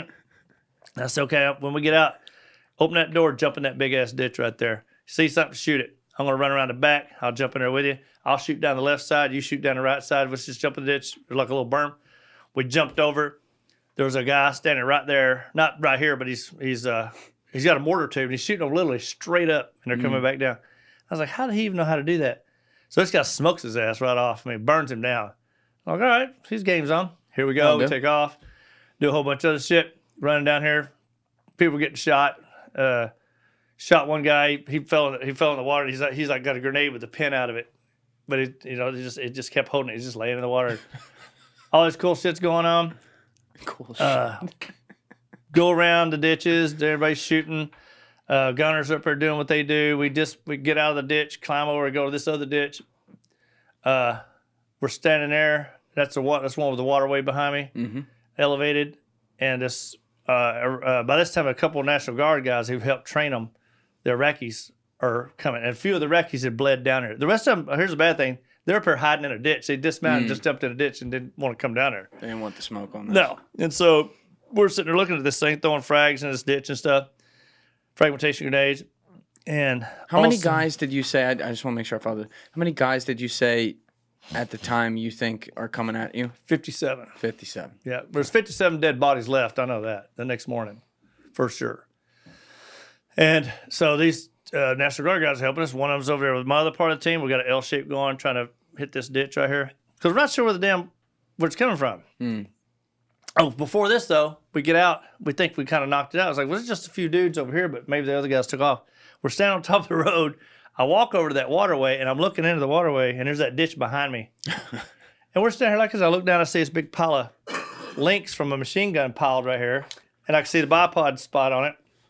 And there's this big long line of tree line over here. And I'm like, okay, here we go. I guess he took off. We're just kind of looking around. Guess the party's over. And all of a sudden here, I was like, what the hell? And here another one go by. But when a round goes by, you can't tell if it's close or far away. You can't really tell. I said, somebody's shooting something. Where's it coming from? And I hear another round go by. And all of a sudden one hits like a foot from my foot. It was like, pow. I was like, oh, what the fuck? Okay, I know who they're shooting at now. Snap. And I took off running, and that's when we got engaged with these guys. And before you know it, turns out there's 10 dudes in this ditch right behind me the whole time. And I didn't even know we were in there. So now you got to go down and... Yeah, but they could have shot me in the back of the head and been done with this way back. And didn't even know it. So we get up there, we engage them. National Guard, one of the Iraqis gets popped. He was actually doing something pretty brave. He's running towards the ditch trying to get some guys. This guy runs out to drag him back. He takes 2 rounds in the side. The guy who went to drag him. Yeah, the National Guard guy. 2 here. His name's Kennedy. 2 here and out here. So that's a straight line. And he drops. He's not dead, but he's like looking back like he's got his hand out like crap. And he's a big boy, guy, strong guy. And he's like, oh, man. And he's looking. And I was like, gosh, damn it, man. I'm sitting there looking at this dude laying here. And, he's right next to the thing. It's kind of wearing me out. And I was like, gosh dang it. So I just went, frag out, just threw a bunch of frags. So I'm going out. And my buddy Mike's right here shooting it right into my damn ear, too, the whole time, which is unbelievable. But he lowered his weapon. I jumped out there and grabbed that dude and dragged him back. And the whole time dragging him, I'm like, oh, crap, this is going to suck. Because we're like a foot away from this thing, man. They must have, they either didn't see me or somehow. I don't know how, but I don't know. Scared shitless, maybe. Maybe. And I'm holding my helmet down on my body armor like that because I didn't want to shoot me in the bottom of the skull. Yeah. And so I dragged him back, and I'm sitting on my knees working on him. And it wasn't looking so hot, you know. And that's when that other dude, Iraqi, accidentally shot rounds down between us, and my warrant went up there and took his weapon away from him and sent him about his way. Then I said, this ain't going to do it. We need to get him up there to the truck. And so loaded him up on a litter. Me and another guy came down there. Tracy came down there and helped me. And we ran up there and put him on the tailgate, and I'm working on him. Meanwhile, this firefight's still going. One of the lieutenants from National Guard runs down the 12 gauge down the ditch, was tearing shit up. He gets shot in the shoulder, doesn't stop him, keeps killing stuff, gets done. My 18 Echo's calling in fire and medevacs and all kinds of crap on the radio. Got a headset in each ear. He bandages him up while he's doing it. This guy gets back in the game. He gets back in there and starts doing some more. Oh, my God. And I'm working on this guy, and I've got him tubed. I got all this stuff going on. I'm decompressing his chest. I mean, I'm thinking there's probably no chance, you know, because it's critical wounds. And somehow or another, I'm coming and going back and forth doing stuff, and it's like 20 minutes, and he's still alive. And I'm like, wow, if I save this dude, it's going to be incredibly impressive. I mean, I'm going to be so happy I got him out of this. And I'm like, what's your deal, man? What are you doing this day? He said, I just can't breathe. Because he kept coming back conscious, and I had to pull a tube out of him. And because he's gagging on it. And so the last time I was, okay, let me decompress this. And I decompress it again. I'm doing both sides. And I was about to put the tube in again. And I'm looking dead in his eyes because he's, looking at it from his head down. And I'm looking dead in his eyes. At that split second, I could just see that he wasn't there anymore. Nothing changed. Pupils didn't dilate or get smaller or nothing. It's just I knew he wasn't there. And I was kind of like, fuck. And he's like, all this water just kept pouring out of his mouth, like his stomach contents, I was like, gosh damn it. And so put him on a litter, wrapped him up, put him in a body bag and all that stuff. And I mean, we're still in the midst of this bitch now. It's still fucking getting. Yeah. And now these other guys are shooting at us from this other side. So drag him over there, this, that, and the other, medevac's en route. I get back in the game while we're waiting on it. We actually know the guys flying the helicopters too from this base we were at.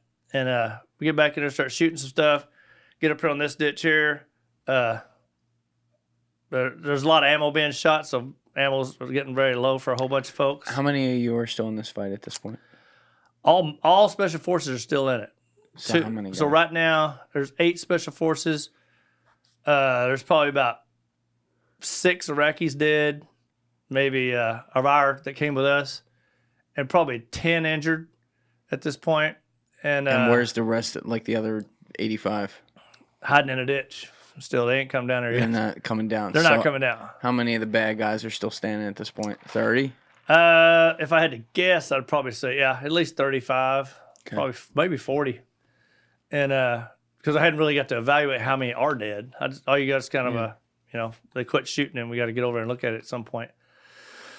So we do all that, get all the Iraqi bodies lined up down the field, this and that. Medevac comes in. I'm standing out in the middle of the damn road, broad daylight, calling a medevac in. Here's the whole gunfight going right here. And I'm standing there, bullets just flying past me. I was like, yeah, this is awesome. Come on in. And I'm just like walking forward and backward, like maybe they'll miss me. I don't know. You're like the Southwest guy right here. Yeah. Bags fly free. And so they come up there, and I know the pilot. He burns it in there now. He comes in. He's a Vietnam vet pilot, too. A Vietnam vet pilot flying in like 05? Yeah, he stands this thing straight up. My dog just like ripping a J and falling in. It's pretty damn awesome. Pelted me with gravel, and he lands that sucker, and I was like, you coming out here? Hey, you want like to this? switch? And he's like, fuck yeah, brother. And he's just like, I'm good right here. So we loaded them all up, and then a bunch of Iraqis tried to jump on that weren't wounded. And so I'm snatching them off, trying to put all these bodies on, and they were mad because the Americans went on first, because that's just the way it goes.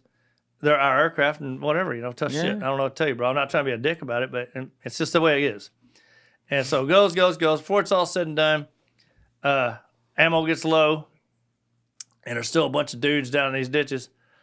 And so, at some point you got to get in there and get to put an end to this bullshit.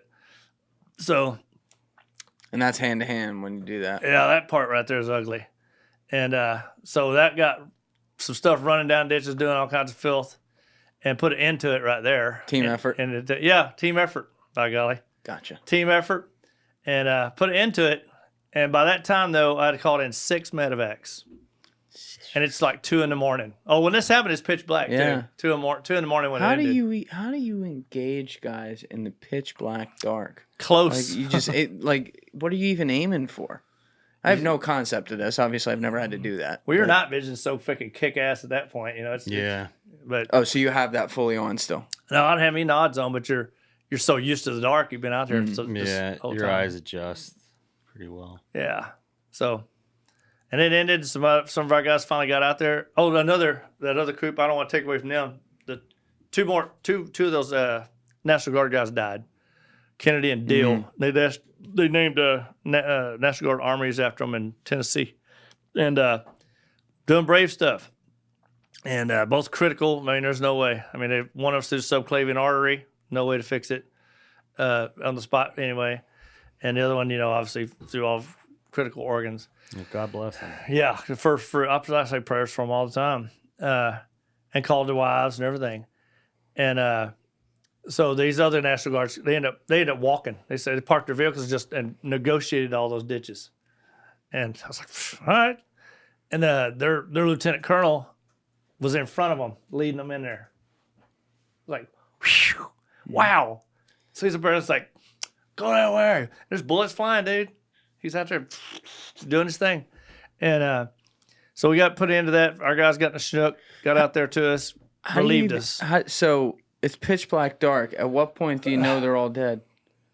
Or do you not really even know? You quit shooting. That's about it. I mean, you're searching. Which You is not guys fun. had, I mean, we had some thermal stuff, but yeah, but for, aerial reconnaissance, that wasn't possible because I assume. well, we got a little bit with the F-18. We got some video from him, but he's high. You know. Oh, what I mean? yeah. And we had one. What do they call those little dudes? The little styrofoam freaking. The little silly ones are like $45,000. I can't think of what it's called. Yeah. Most expensive toy airplane you've ever seen in your entire life. Yeah, I was so pissed the first time I had to pick one of those up. Yeah, we lost this in your area of operation, your AO, and I'm like, I was like, oh sweet, it's a drone. Let's go get it. And then we pick it up. Paper airplane. You're shitting me. I could have just bought this at Walmart and stuck a camera on it. Yeah. It's got a $40,000 worth of cameras on it, sadly. That's the crappy part. But they videoed a bunch of stuff, and then they wouldn't let us have it. Dang it. So you get to see a lot of it, and we all got to see it once, and then we never got to see it again. Oh, you got to see The overview up from that drone. replays of this. Yeah, I have the F-18 coverage, but it's not. You can't see a whole lot. You can see bombs, you can see explosions, but that's about it. When you guys finished though, and you lost two. I mean, it's horrible. You lost 2 guys in there, and you lost a few Iraqis too. But all things considered, you took out 57 guys. Yeah, 80 of you. I mean, that's some light work right there. and didn't lose any special forces guys somehow. I mean, that's a blessing. It's too. amazing. I mean, it's But what do you like? You have to go down into a ditch, and you've done this stuff because like this is what you're trained to do. But it's still there's a human element to this. You finish close range. You and your other guys there, team effort. Everyone trying to take these guys out. You guys finish close range, having to kill bad guys, and there are bad guys. yeah. But like, there's 57 dead people right there. Is there like a feeling that comes over you? I don't know what the emotion is, but is there something different that descends upon your soul when you finish that moment and your body comes back to, in a way? I'm pretty happy. Yeah, somebody's got to do it. Yeah. There's a picture of me sitting in front of a Humvee that somebody took the next morning. And I got out this crazy 1,000-yard stare. I don't even know who took it. I'm just sitting there staring off into the distance. I got blood all over me and crap. But I do know I fell asleep on the hood of a Humvee when our guys came out and took over, pulling security.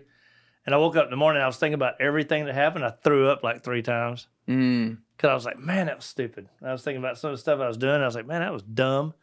That was stupid. That was dumb. You know what I mean? And it actually scared myself. Well, dude, I just want you to know, man, as somebody that's been over there and served,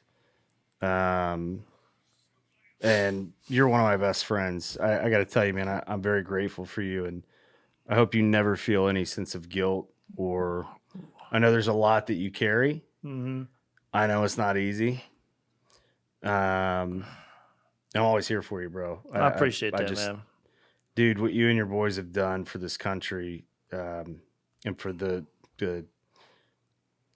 greater good of the world is very appreciated. No I appreciate that. What state this country may be in right now. I'll retweet that right there. Not as a veteran, but 100% I agree with what he's saying. Well, I appreciate it. I'm glad somebody feels that way, because even no matter what the state of it is, that doesn't change our jobs. No, and I know that I speak on behalf of you guys too, man. We'll help you carry any burdens that you may carry from I appreciate it. Yeah, you've done for me. You just said it a few seconds ago too. Like when it comes to the ugliest places and the ugliest situations, someone's got to do it, and someone highly trained and highly capable has to do that. And I don't have to sit here and think about my role in that, because I don't do it. And everyone listening, chances are pretty much everyone listening to the same kind of thing. But it's a heavy thing, and the people that carry that responsibility, you want to see people like you who carry it well and do the job, and don't take advantage of what they do. You're there to do the job. Well, with you, nobody even know I did it if you didn't say something. So yeah, there you go. Because people know I got a medal and they can read that, I suppose. But I don't do it. Obviously we don't do any of it for any of that. But it tells the story of something at some point. And I don't give a shit about all that about that kind of fame or anything else. Especially when there's dead bodies involved that are my people. That's shit, dude. If you take credit for that kind of crap, then you're a fucking butthole. You know what I mean? And so, but the thing that you're actually doing this and convinced me to open up about a bunch of this stuff, and so did Ryan. Like I was telling you a while ago, and I was like, it's kind of cleansing to go through this and piece by piece, and just kind of get it out of my mouth for a minute, just like, because we sit around and tell war stories to each other, like silly stuff, but we usually tell it where it's funny. Like something dumb. Like, and there's still shit like that. Yeah. But like you said, you kind of gotta mesh it out. Like, especially you spent so many years doing so many different things. Obviously, Iraq seems to be the one that was the biggest, the longest. Mm-hmm. But this is the 80s, the latter part of the 90s, the 2000s before Iraq.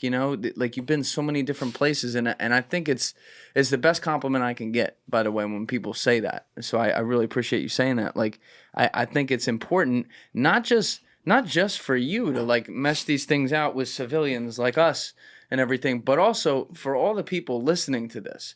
I think that, this is why I really appreciate what my friend Sean Ryan does.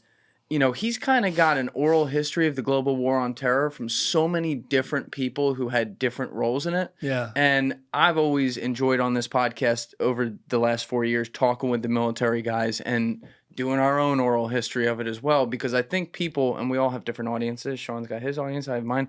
I think people need to hear that because, again, we can argue about political decisions made in Washington, D.C. and how that affects things around the world. That's fine.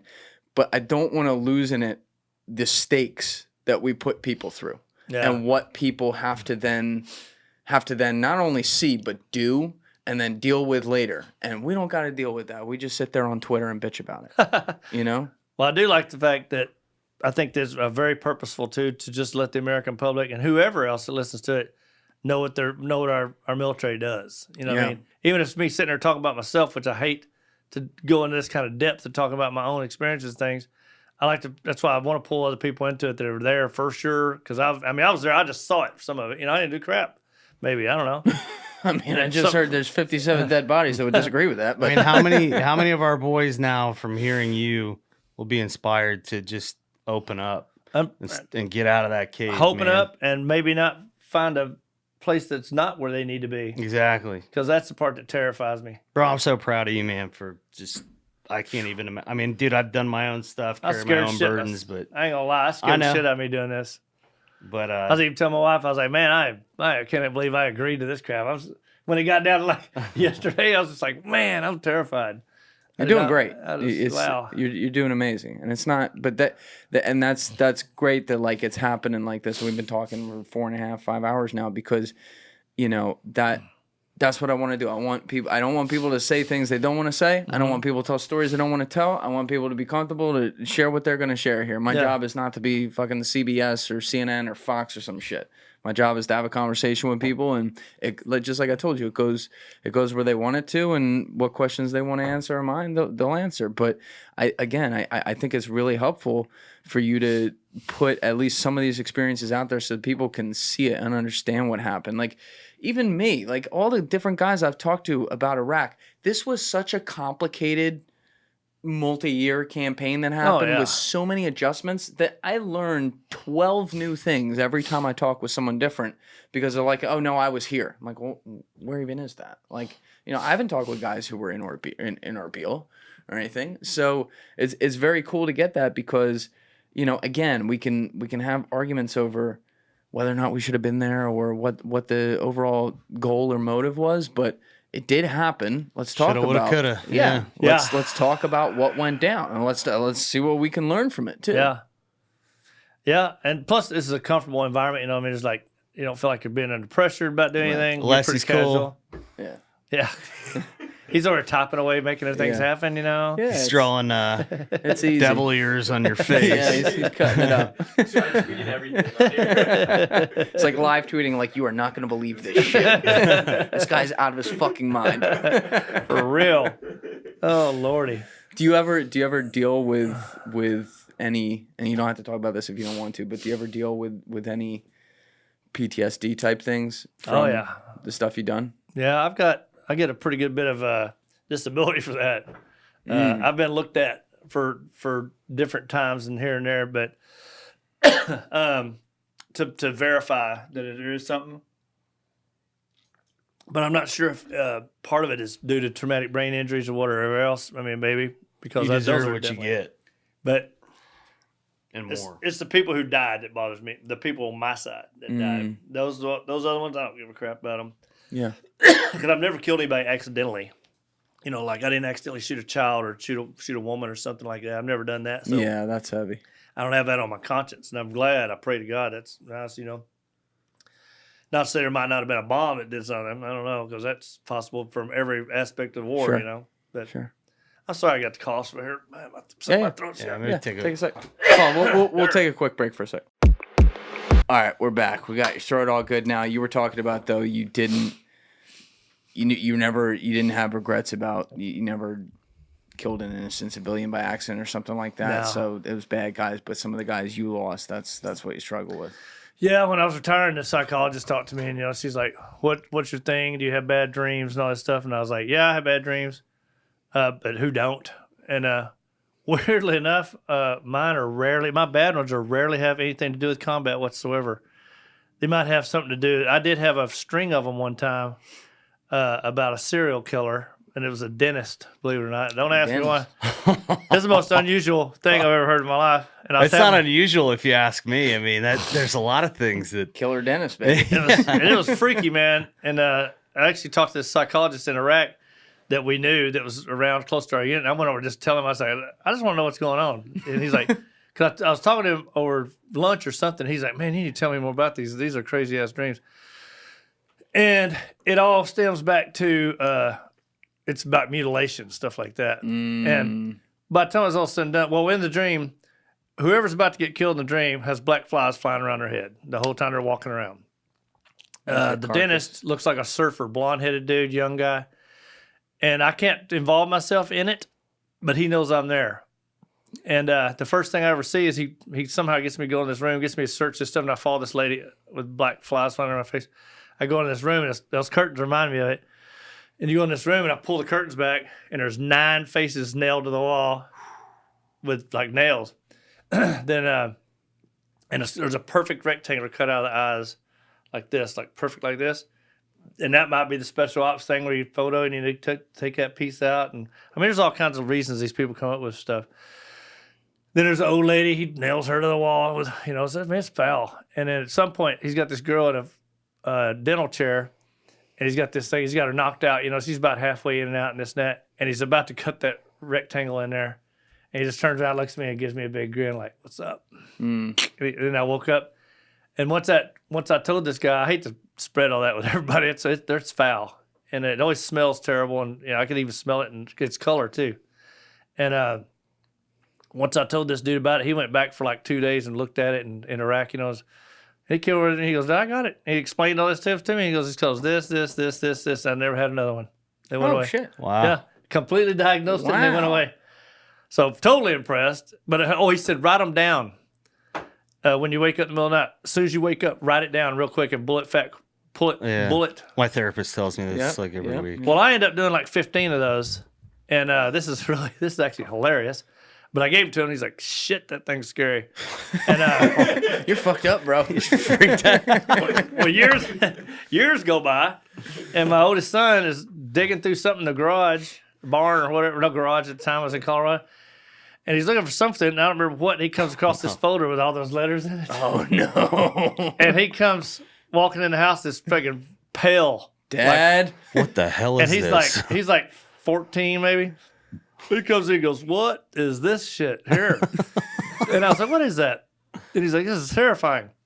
And I get it and look at it. I was like, oh my God, these are dreams. He's like, my God. He goes, I thought you did all this.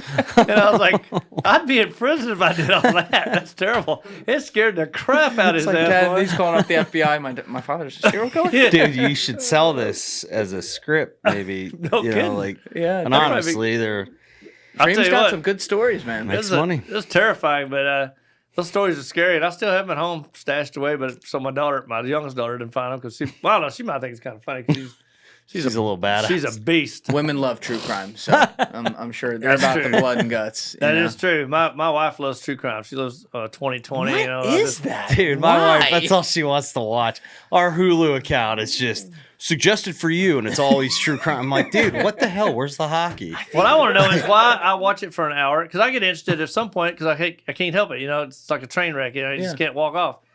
And I got to see the end of it. Are you standing for the whole episode too? Like, And damn it! I'm over trying to nail something. I'm like, damn it! What happened to her though? Who? What an idiot! And it gets to the end. It's like, and the case is never solved. Son of a bitch. Where's my pistol? I'm gonna shoot that freaking TV, dude. Oh my God. And she'll get pissed off too. I'm gonna do homework. She'll just take off, just like whatever. But like I said, when I talked to my psychologist and all that stuff, look at that. I did like you. I came right back to the story. That's unusual. Yeah, it was good. I don't I usually have do to it. do shit there. Usually my Agent Orange starts acting up and I can't pull it off. Your But, Agent Orange? Yeah, I'm just kidding. It's just I was like, all right, there's another story. That's a big story. back in Nam. Since I was 2 years from being born. I love the smell of napalm in the morning. That's a really great line, by the way. Yeah. And a kick-ass movie. But Robert Duvall especially, man. Oh, yeah. Stuff's blowing up. He's out there. Get out there and surf. That's it, baby. But she was telling me all this stuff, and she goes, well, do you feel bad about this, bad about that? And like I said, no, I don't feel bad about it at all.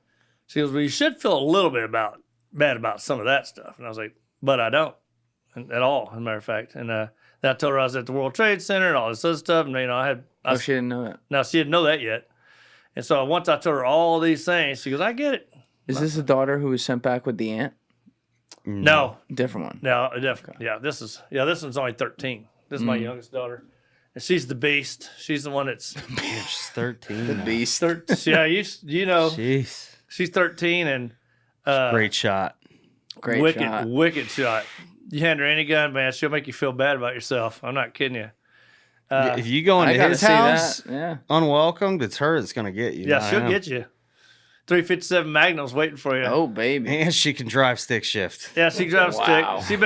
I have a F-250 Super Duty diesel 4-door lifted, and she's been driving that since she was 7, I guess. That's not legal, right? Well, she stays on the property, but she just hops in it when she wants to. I mean, she can go out there and get the keys and drive it off, whatever. I don't really care. Goddamn talk Texas. about that. Different world down there. So, but she's deadly with a gun. I bought her cousins were coming to visit, and I bought them. She always shoots 9mm or bigger, and so she's like, "Well, I'm tired of my wrist hurting all the time." She's like 7 or 8, and so of course I waited until she's 12 to buy her something that didn't hurt her wrist, and then I bought her a 22 long rifle, little assault rifle looking deal. It looks like a HK, and a little pistol. Looks kind of like a Makarov or something. And I gave it to her, and I said, okay. And we're just standing right here by the backyard, and I told my wife, I said, okay, here you go, iron sights. She don't like red dots. She don't like scopes. She don't like nothing. She wants the iron sight, and that's it. And she'll rain on you with it. And I said, okay, here you go. Got a beer can, threw it out in the yard. 10 rounds, see what you can do. She's like, all right, I've never shot this before. And I said, well, I don't care. Go ahead.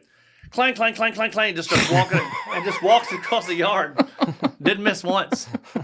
And by the time the last shots, it's like 40 feet away or something. And our neighbor's standing there, and he's like 16.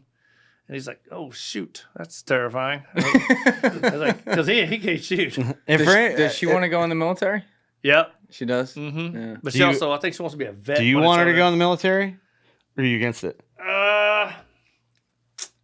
I want her to go probably if she wants to go. Depends on the situation in the world. Though, Yeah. I want her to do great things, but do I want to subject her to Iraq or Afghanistan type of situation? I don't know. Maybe for a minute. She could be an astronaut or something instead. But for anybody like listening to, I just feel necessary to clarify this. I understand how people can get phobias about kids with guns. It's always, but Green Berets are among the greatest shooters out there, especially with pistols. And this dude is among the most responsible shooters out there and parents. So it's also in Texas. It's like a it's part of life, part man. of the culture So out there. just don't criticize someone else's culture, especially somebody that's being responsible. Probably need to put that disclaimer out. Since No, you have to. Today's day and age, and No, it's fair. It's a fair I get point. it. We're gaslit by politicians all the time. I mean, I empty out that 357, and everybody can say, well, use a dummy gun to practice with, all this stuff. Well, she's done the dummy gun, and I'm pretty sure I'm smart enough to know when a 6-shot pistol revolver is empty. So I go through it clean. I walk outside, and I have her stand there with me, and I go, 1, 2, 3, 4, 5, 6. 1, 2, 3, 4, 5, 6. I mean, we're looking, because I'm the one getting shot at if this thing goes off. And we have a tactic, because our bedrooms are this end of the house, and the rest of the house, there's a long hallway from one end to the other. From one end to the other. And her room's here, here's our room over here, so she has to come out and go like this. I want her in this room, my room. Because hers, you can see straight down here, but it's not real good cover. So 357 is sitting over here on this nightstand, and the bed's sitting right here. So the rule is, something happens, we play it out. And she's sitting in her bedroom playing on the game, doing something, and I open the door, and as soon as she hears something, she'll pick up and be like, she makes sure her lights are off, turns the light off, doesn't step out, listens, and she creeps out and sees it, and when she knows she has a chance, she runs in, jumps over the bed, grabs 357, sits down on the wall behind it, and just sits on top of that bed like that. Normal household. Very normal house. Very New Jersey. Prepared. Very New Jersey. And I said, when you come around the corner, you only empty half. 3 rounds for that guy, and wait in case there's a second one. So you do 3 into that one, thunk, thunk, thunk, and then you just sit there and wait. And so, some people be like, well, damn, 357 for a 13-year-old. And I said, well, she started shooting when she was like 8. So I don't know, maybe I'm really bad. But she's a vet at this She wants a point. 44, but Baby steps. Yeah. But Baby steps. she's tough, man. But she's learning about you're teaching her about your career a little bit and some of the past and the places you've been. I try to teach her the responsibility part of it too. We make jokes like I do with y'all, Sure, you have just to. kidding around. But in all actuality, I have a feeling about all of it, and I teach her all that stuff and how to deal with people in general. I think. Most of my people that I hang out with tell me I'm intense, and I'm not really sure what that means exactly in all aspects, but supposedly I'm pretty intense, but I'm also comical at other times. Right. So I don't know if there's a halfway spot for me or not. I'm just one or the other. I think you kind of mix both. Getting to know you today, like you are an intense guy. It's just the nature of the shit you've done in your life, but like you're loose about it. You're not like let me tell you the shit I did. Shut the fuck up and listen. It's not like thank that me or for my anything. service. That's right. Thank you for your service, Larry. Yeah, so I hope so. And if she ends up watching this, which I'm assuming she will, I want her to take away the same things, Yeah, absolutely. That's part of it. But like we're saying, when we're off this thing, I want to make sure that everybody knows that I didn't do all these things by myself. I want to make sure I give credit where credit's due. Those 57 dudes, there's eight of us there. Team effort. Plenty. Team effort. And they all did killing, and they all got medals for valor because they all did something badass, every single one of them. How did you get this? So, how does that work? How did you get the Silver Star? How long after was that? It took, I think I got like September, October. Same year. Yep. And that was a cool deal too. They were talking about, we're doing our after action review. This tells you what the fog of war can do to you. we got done with that. We went back to our hooch. Everybody went to bed, and we got up next morning, and we had to write our after action reports. You know, like somebody's got to know what happened. Yeah. So we all write them individually. Nobody talks about anything. On the objective, talk about whatever you want. But once you're off of it, it's like, let it go. Everybody do your own thing. Because you'll miss stuff if you talk back and forth amongst each other. So, like getting your story straight. So we went back and we all wrote all of our own stories in great detail. Probably, I don't know, it's 10 pages probably, you know, just at least. But I think it's important. And the outcome of it was so good to us, to the military, that it was a thing that hadn't been done a whole lot, you know, where it's absolutely successful, except for 2 National Guard guys dying and, you know, those Iraqi guys. But I mean, the objective was met, and it could have been a lot worse. Yeah. Oh, the other thing I didn't mention was the place where we were getting shot at is where they practiced doing ambushes. That's where these guys, they practiced working this. Oh, the bad guys did. So we literally drove into the spot where they drove into practiced their it, like and all home the guns field, and they're already sitting there ready to go. Whoa! So that's how bad that was. But so I mean, I was just like, well, the way it came out is it turned out good. So you know, you want to make sure that everybody knows that, you know, all these people do these great things and the odds are against you or whatever else. I mean, you know, anything can happen if you just need to drive on to the range objective pretty much. At this point, what was the post-battle protocol? So obviously, my common sense, I guess, I don't know if this is giving myself too much credit, but like I hear battle happens, 57 bad guys die, we lose a couple of our own. Mm-hmm. Of course, there's going to be like an after interview, you know, with IC, whatever, doing stuff. But is that anytime anyone dies anywhere, they at this point they were doing that? So like if one bad guy dies in a shootout, they're bringing in the IC to do the after report? Everybody should talk to somebody. And you, as a Green Beret, you're not going to talk to anybody most of the time in the beginning. You're going to wait for it to catch up with you, and then it's going to catch up with you hard at some point. And then it gets to the point where it's like, all right, dude, I mean, get your ego out of the way. Like I said, I will never take disability. I think it's weak, this, that, and the other. I'll never do this. I'll never do that.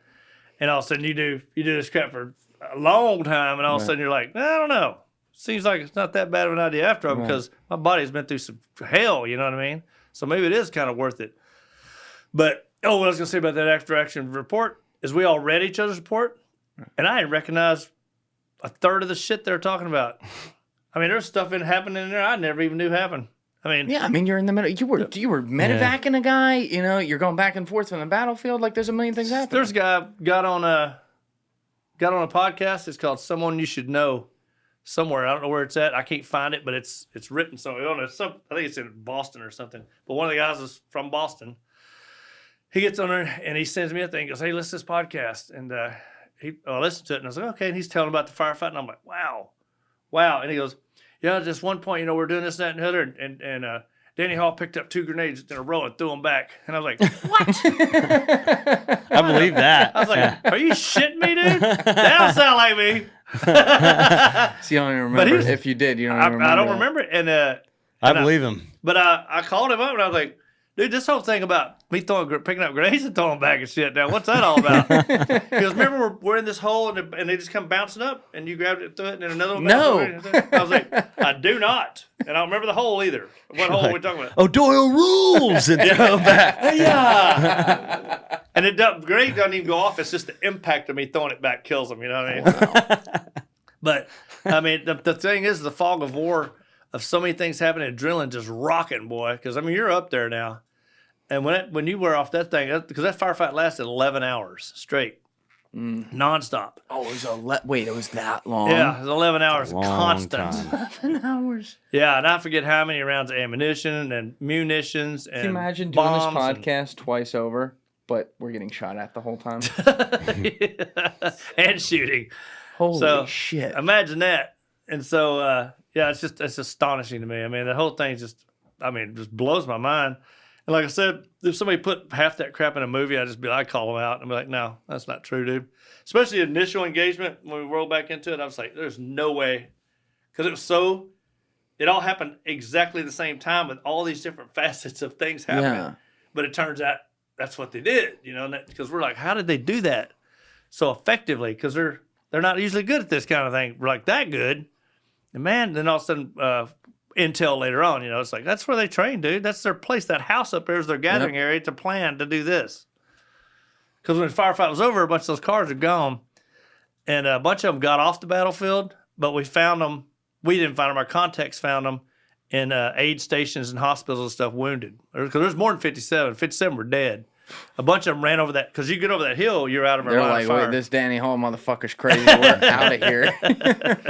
Maybe, because I was mad. There's definitely some dudes going back to the village, like in broken English, saying, Danny Hall, Danny Hall. They're shooting themselves in the legs just to get the hell out of there. Well, when I was getting the award, I'm standing up here, and I didn't give like a speech. I just he just said, say a couple words, Where was it? Fort Carson, Colorado. Okay. They did fly my mom there, though. That's cool. And took care of treated her like royalty.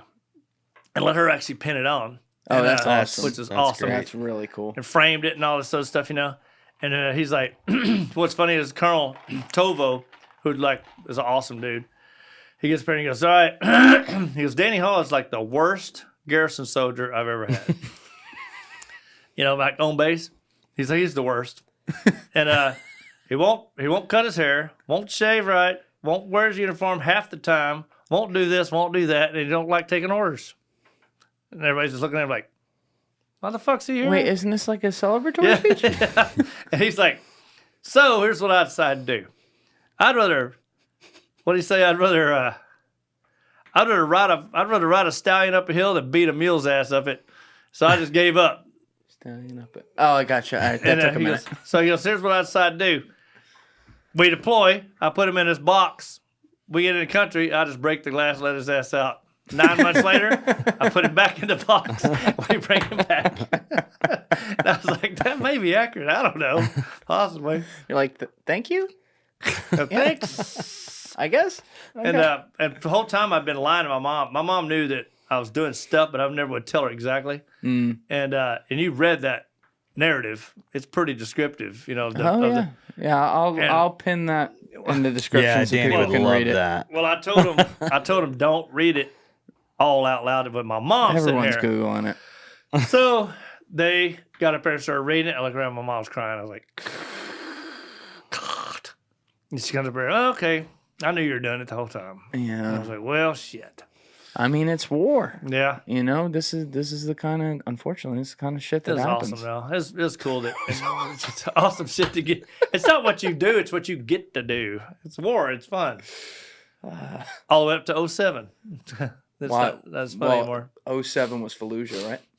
Or I say, let's make it 08 because Fallujah was still going well. Real quick. 08 because all the officers showed up and then all the fun was gone. Just 708 is Ramadi. Before that, though, if you don't mind, because I don't want to overlook this, you had said this earlier, and you and I didn't talk about this. You were chasing Al-Zarqawi, but then you said the Green Berets got him. Well, I said that, but it was attack. He got annihilated from an airstrike. Right. It was an airstrike. But so were you around the chase at that point? No, you weren't. It wasn't the Green Berets. It was a joint task force that did the surveillance on him or something. Yeah. And zeroed down his location. Yeah.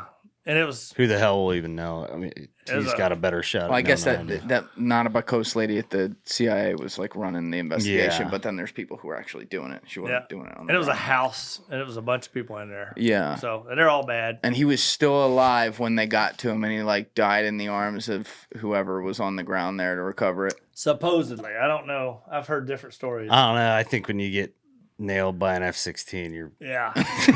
There's a big point. I don't know who's in charge of... I was going to say, because I've heard this story supposedly, and I don't know. I didn't see Might be some urban legend there. Yeah, maybe.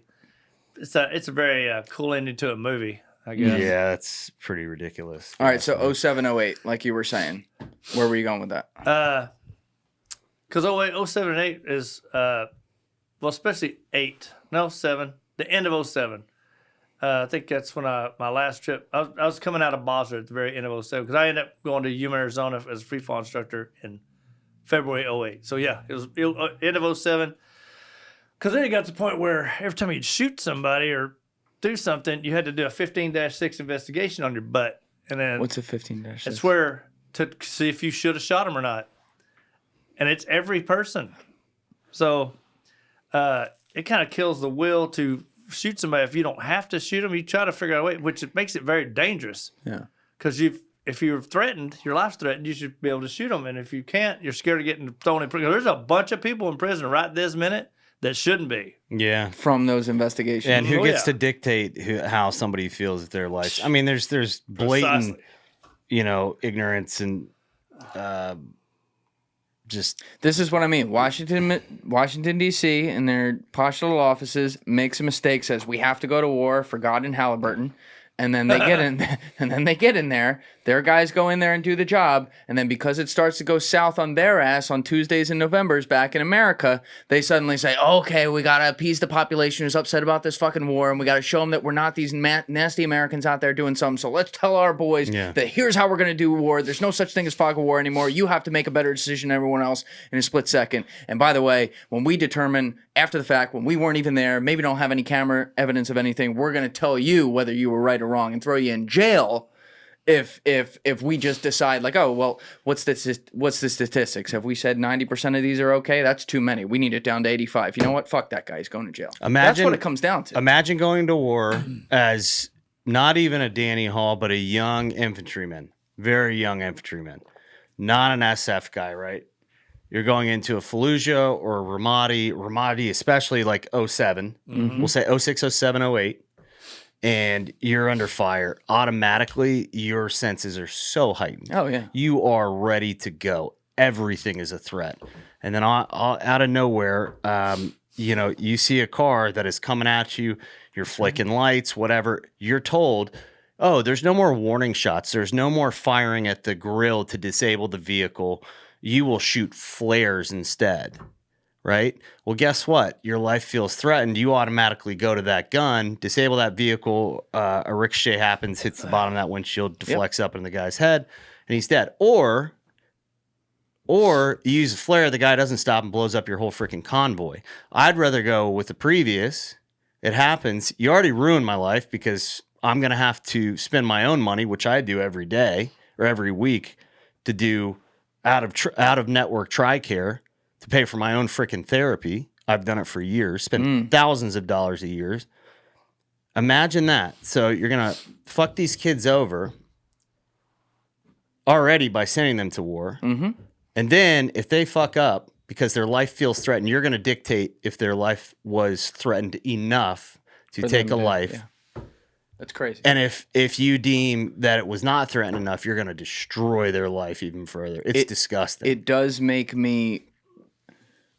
Like when I see the story about even the Blackwater guys who were contractors, and I'm not going to sit here and say they were the most competent in that situation, but I know how that was sold in the narrative. And then when Sean did his podcast, of course, it's from their perspective, so it's a little biased. But once you actually research some of the things they said about, I'm going to forget some of the details now because it's been a while, but like the drone footage for 15 minutes suddenly being pulled, and how they sold this in the media to offer them up to be like, okay, see, we're being hard on people. When you see stuff like that and how hard they push that in the literal international media, it makes you question all this because you're like, okay, I know once in a while you do get a bad soldier who does a bad thing. For sure. And you should punish those guys. I'm not saying, I don't want to like whitewash all that. But then how many times are you getting good guys and you're just nailing them to a cross because it's politically expedient to do it? And that pisses me off. Well, it protects your ass. Yeah, of course.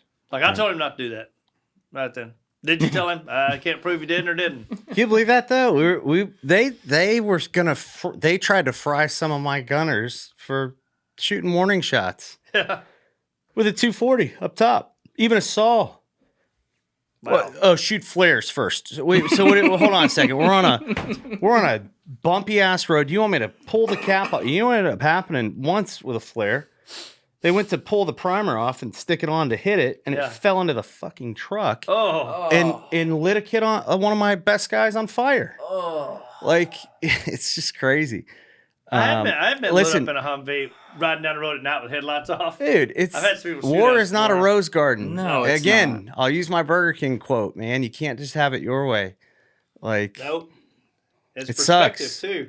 Like at some point, politicians need to sit here and say, hey, yeah, we're going to take flack.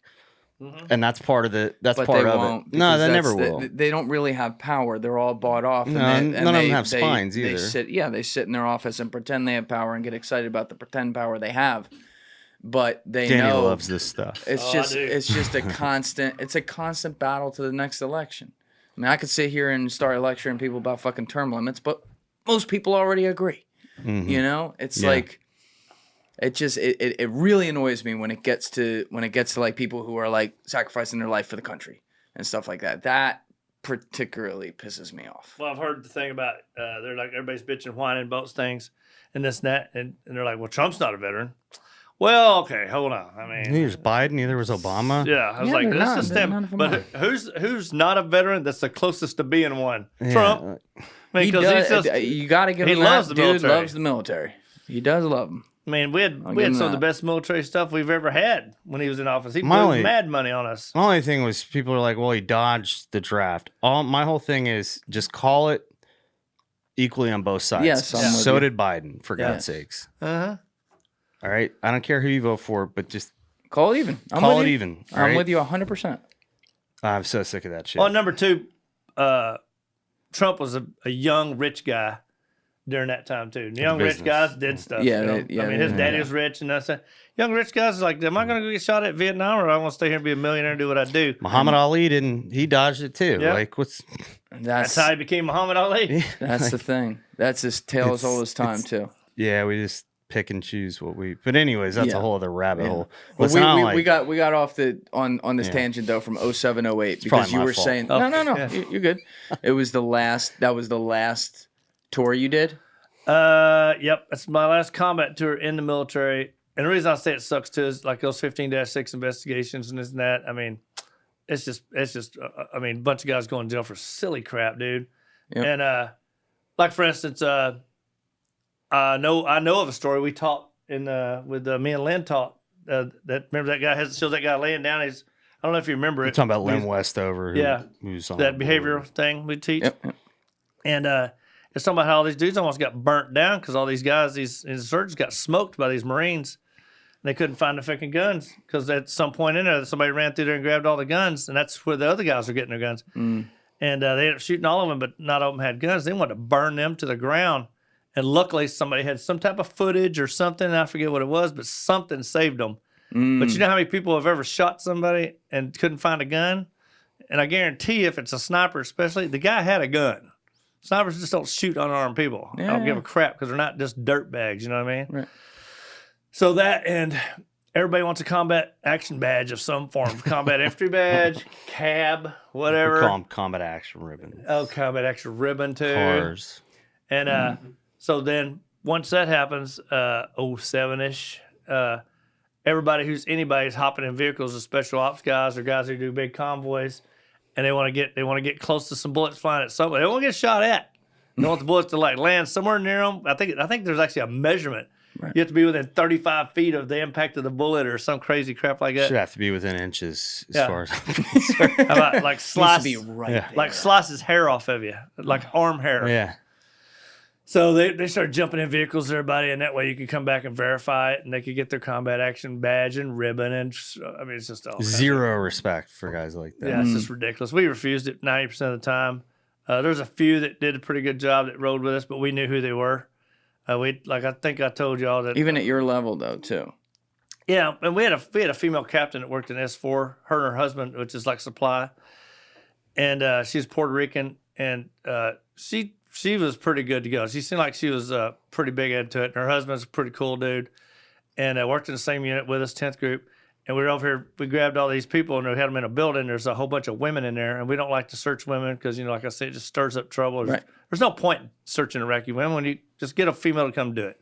Put them all in one room, let them do it. I don't want to, and I just don't, and not because any other reasons, but she's in there doing what she does and this and that and the other. And then when it's all said and done, they're like, "Hey man, she wants to go outside, do her thing." Okay, but she didn't say she went to do it to get a combat action ribbon or badge or none of that shit. She just, I want to go outside and see what's up. Okay, went out here. There's a 4-way alley sitting right here. Hummer sitting right here. Buildings right here at the gate. 4-way intersection right here in the alley, pitch black, and it's white. It's all painted white as everything else is. on those alleys and stuff, walls.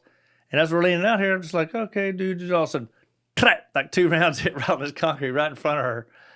And she's like, crap. And she just stepped out, took a knee, thunk, 2 Start rounds. throwing down. Hell yeah. I live for this. 2 rounds, dude, just to drop that dude dead or dog shit. Oh my Hell God. yeah.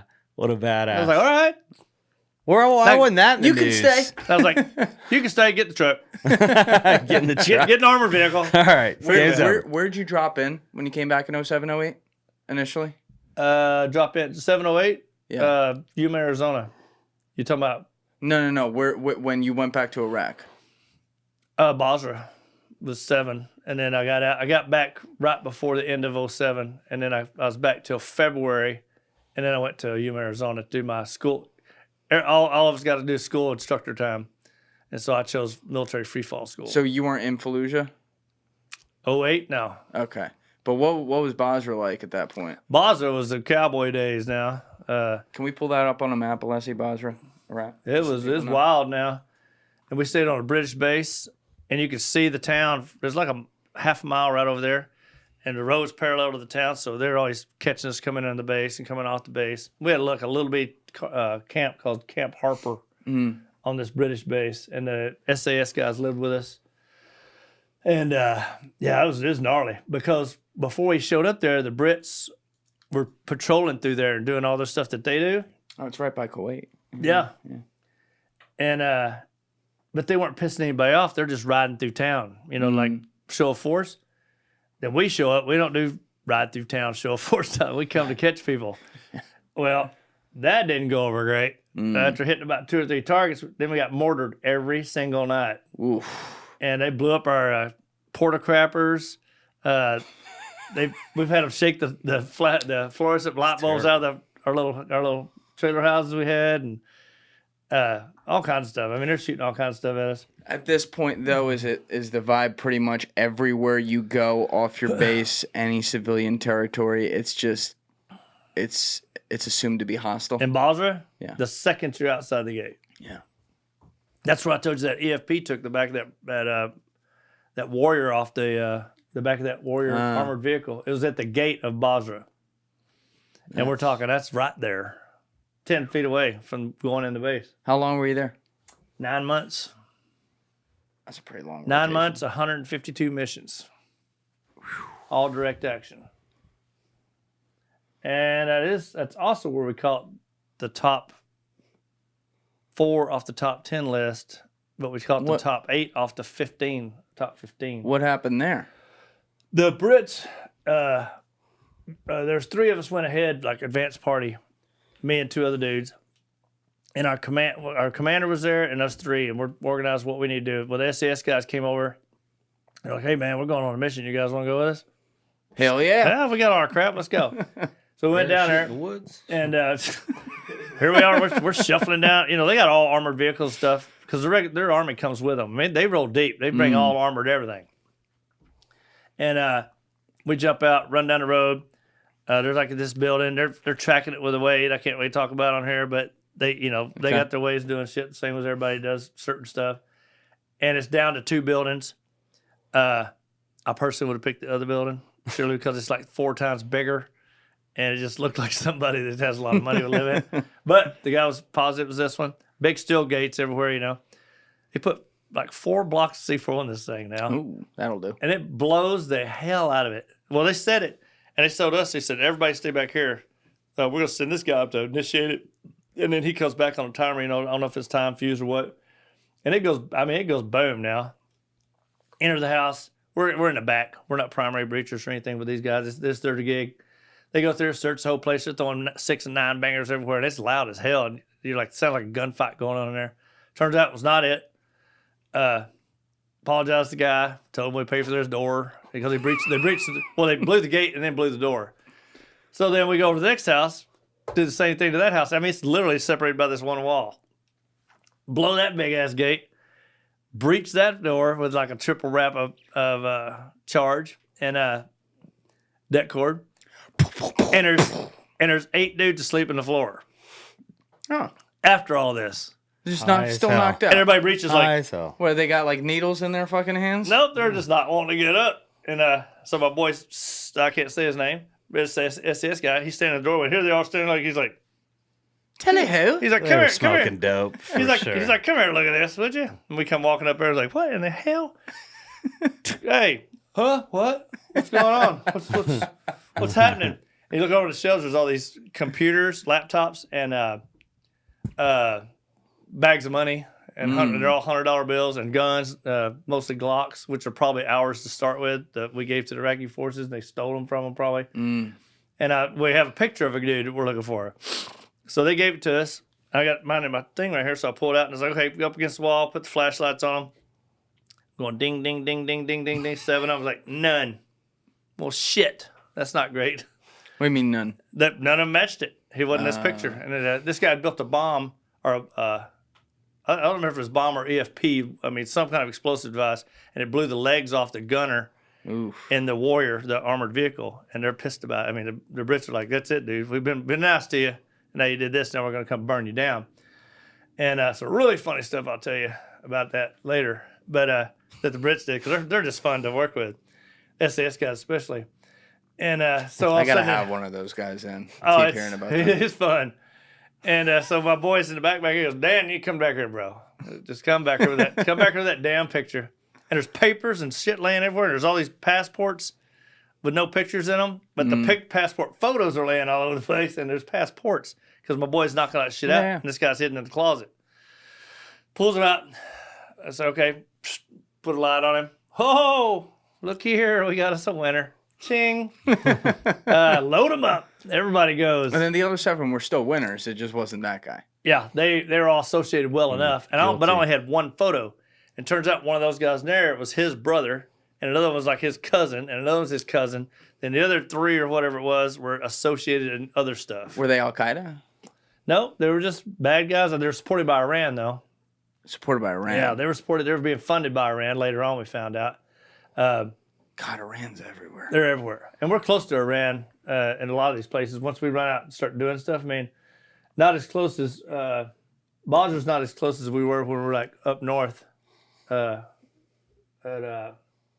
KMTB or anything, but still Bosrah's close enough. I mean, it don't matter. I've heard some stories off record of guys who monitored the Iranian border. They can't talk about that shit on a podcast, but like during this era. Yeah. I was like, whew.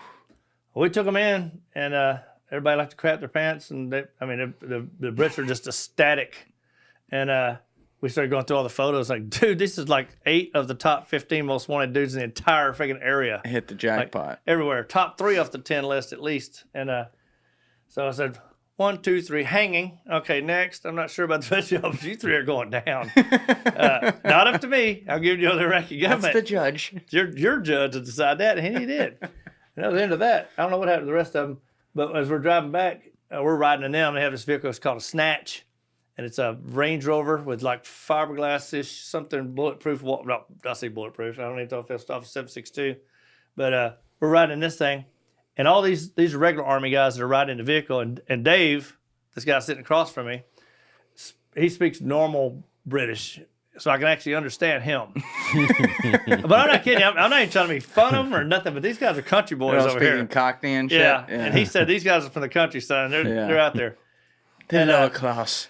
And so I was listening to them. They're in a circle, we're on the side of the road talking. I couldn't understand shit what they were talking about. And so we're riding down the road, and I'm sitting here by the back door, and here's this guy rolled up right here, and the gunner's standing on him. I didn't realize he was standing on his neck the whole time. But so we had to pull over and drag this dude out and put water on his shit. I was like, quit standing on his fucking neck, bro. Less. I don't want him to die, because he's the guy. And so this guy's like, hey, blah, blah, blah. I was like, well, I'm sorry. You talking to me?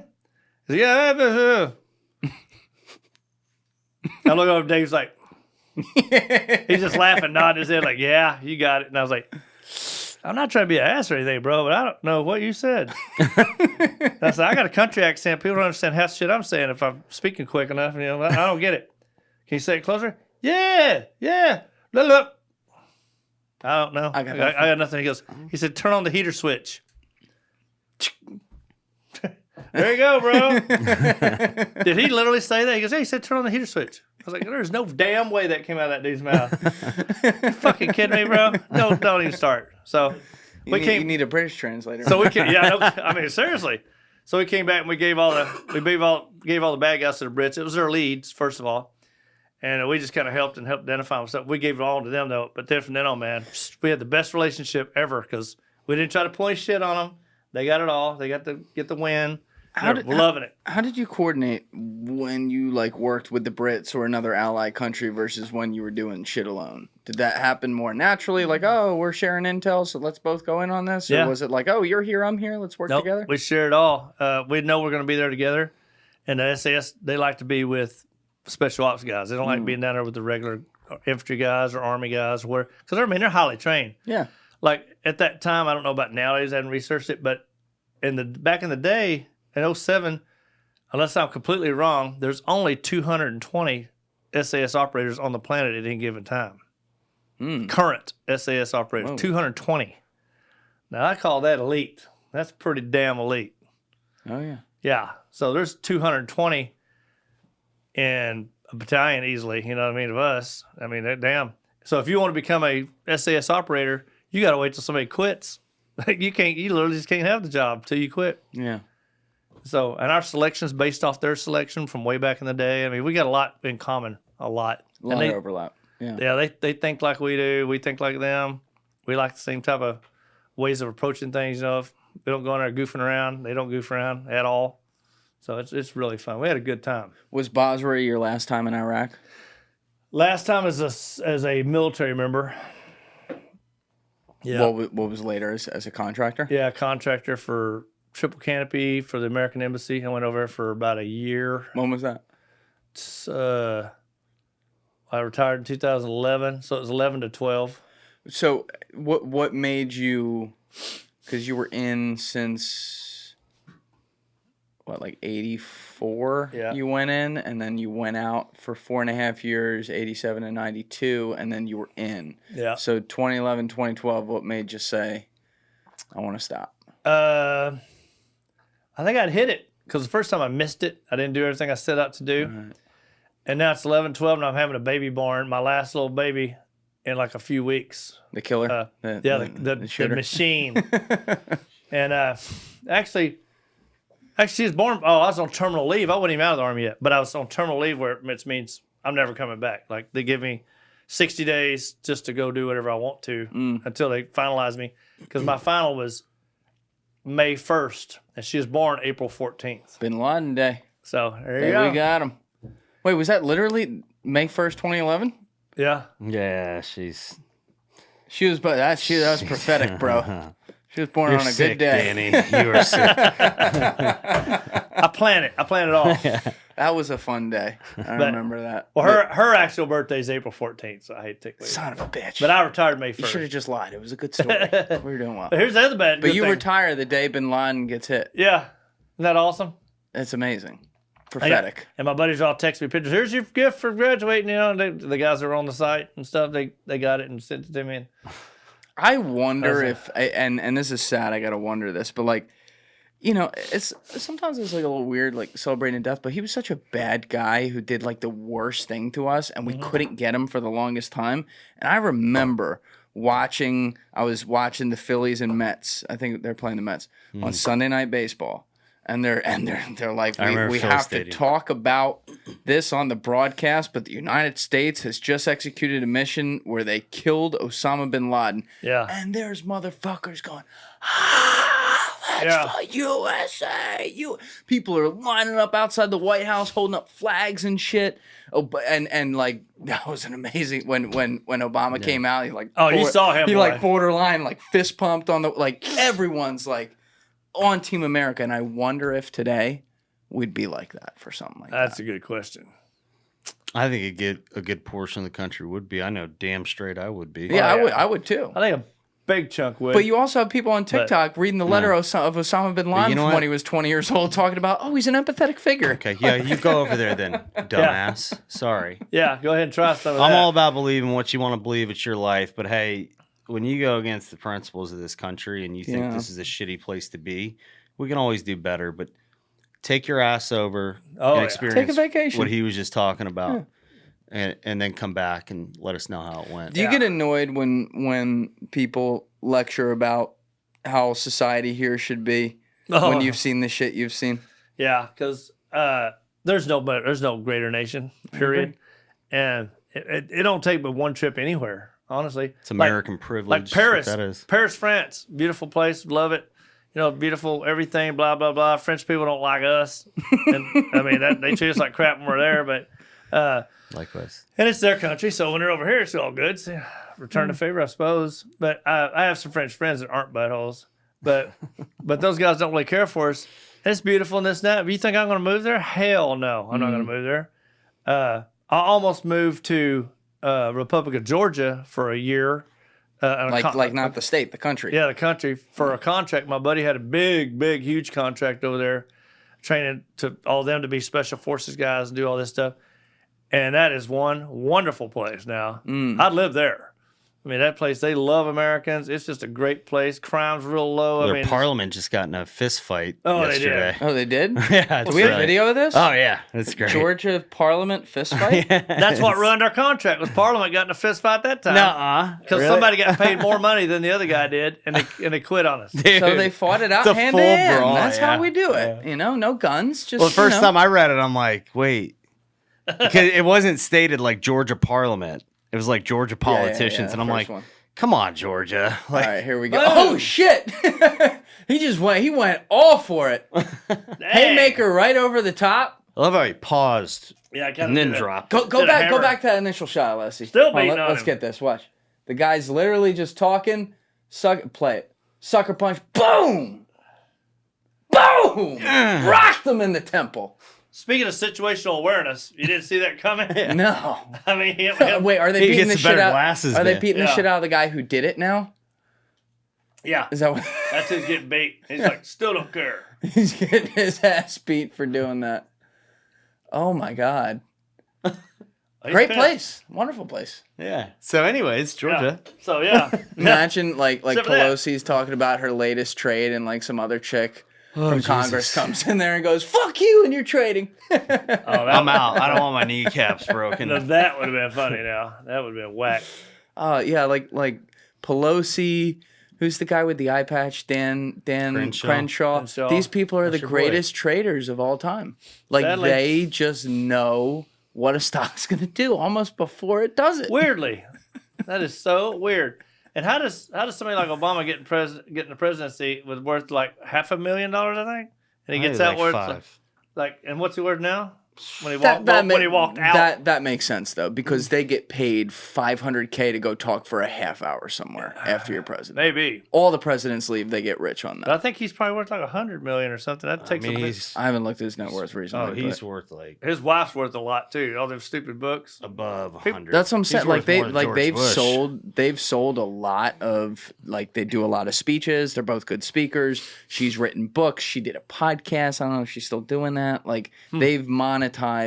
And I'm okay. They've with engineered a personal brand. Yeah, I that's- get upset when people are actively in office and are doing things that if I did it, it's a felony. Yeah. Well, That's where I'm like, that's where Well, I if mean, people they- want to go out and make money on the work they've done, that's fine. Do Yeah. that. But don't make money on shit that you throw everyone else in prison for. That's bullshit. yeah, I can think of some people like that. Females that almost became president. Kamala. And Sorry, it's Kamala. I can see it. well, Hillary. I mean, how many people she had put down? I don't even know at this trying point. to I think we lost track.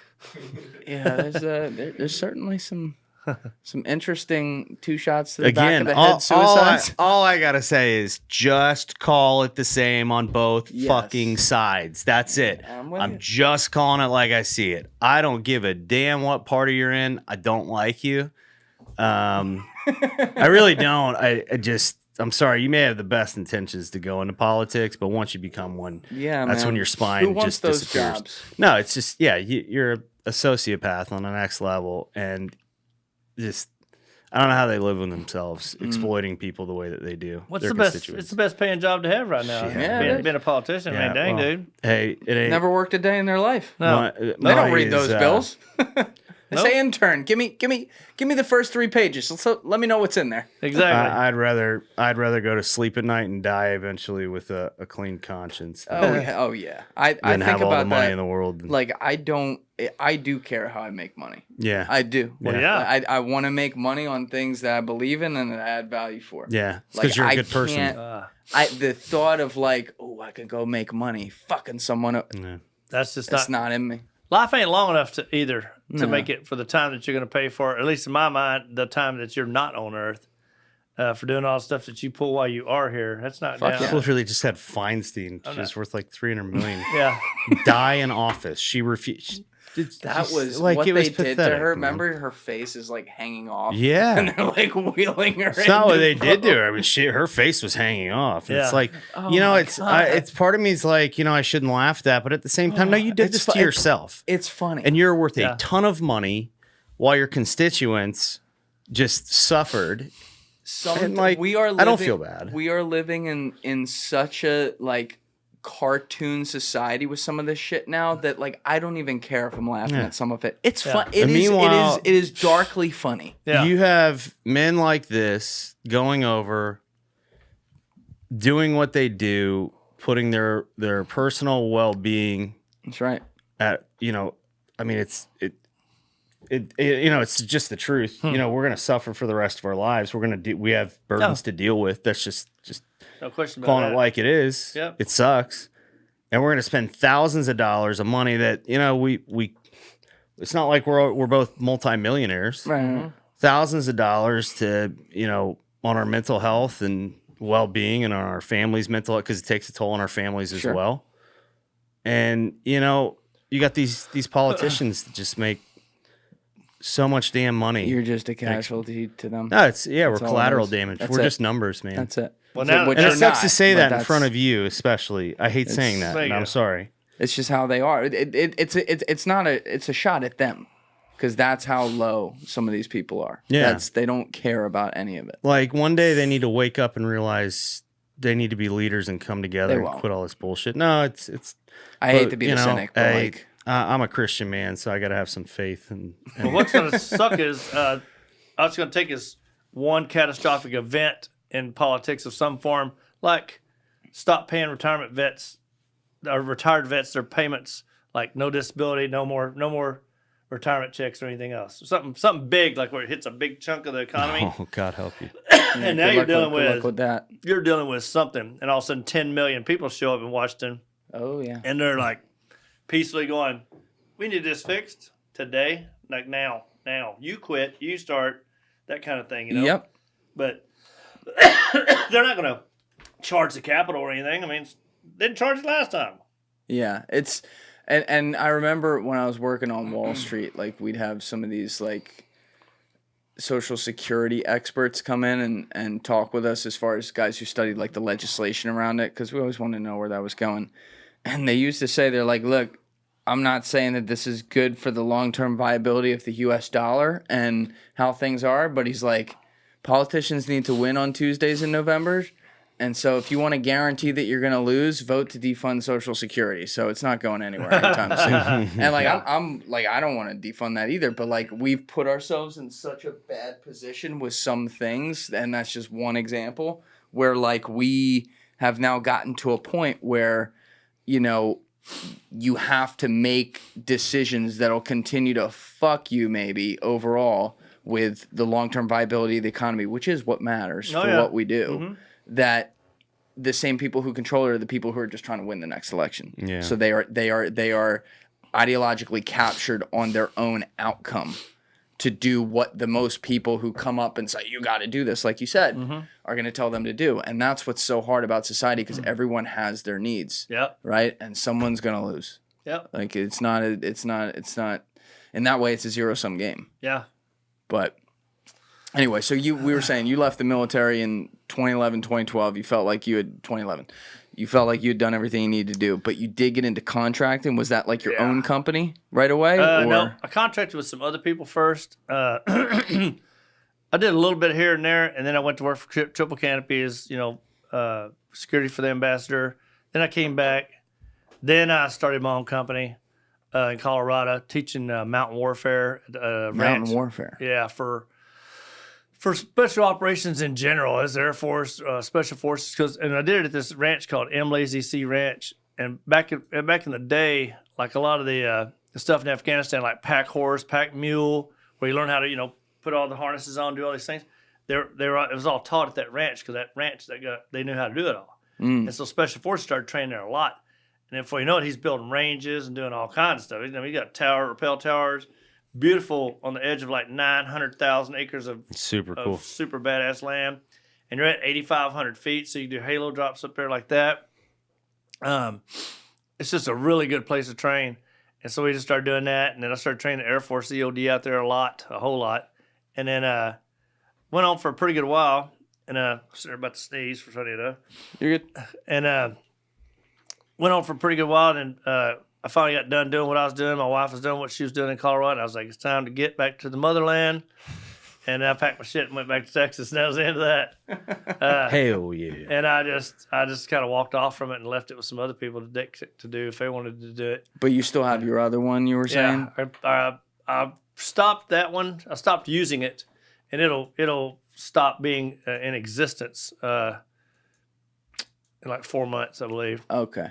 And there's some stuff there's certain projects you can't talk about on camera that you're involved with, but I think, correct me if I'm wrong here, broadly, one you can kind of talk about is you can finish my sentence here for me, but you do some training for parts of the U.S. military on certain things. Are you allowed to say who? Yeah, it's for Rangers, Special Forces. There's a company that myself and two other guys have started working on. We've been working on it 2 years, but it's a very large project, very, very big. Started off being based in Oregon. We're still looking at properties to use, like gigantic properties, really big properties for Wyoming, and part of it in Texas. But we're dealing with like a lot of the chunks of Africa, which is where we're going to get to that in a second. Getting to that with him. But it's a lot of like the leadership in Africa. And it's going to have high-end security, executive security, all that kind of stuff. Back and forth to there and to Dubai and to all these other different places. There's some stuff about it I can't talk about that is really high, and it kind of cruises with it. We're going to have static guards. We're going to be training. We're going to build a gigantic monstrosity of a freaking range system.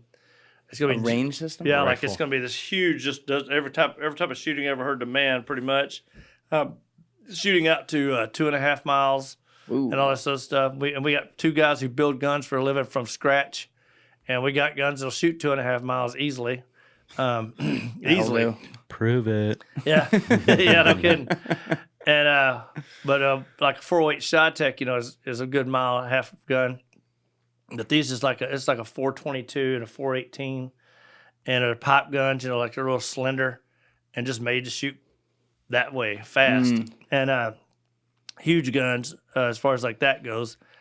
I mean, it's just so. And then we got aquaponics. Then we got that's going to be built in Africa to help them with their whole deal with vegetables and all that kind of stuff. Aquaponics? Mm-hmm. Is that like hydroponic gardens? Yeah. That kind of thing? Yeah. Oh, wow. And so we'll help them with that. It's going to be massive. Say.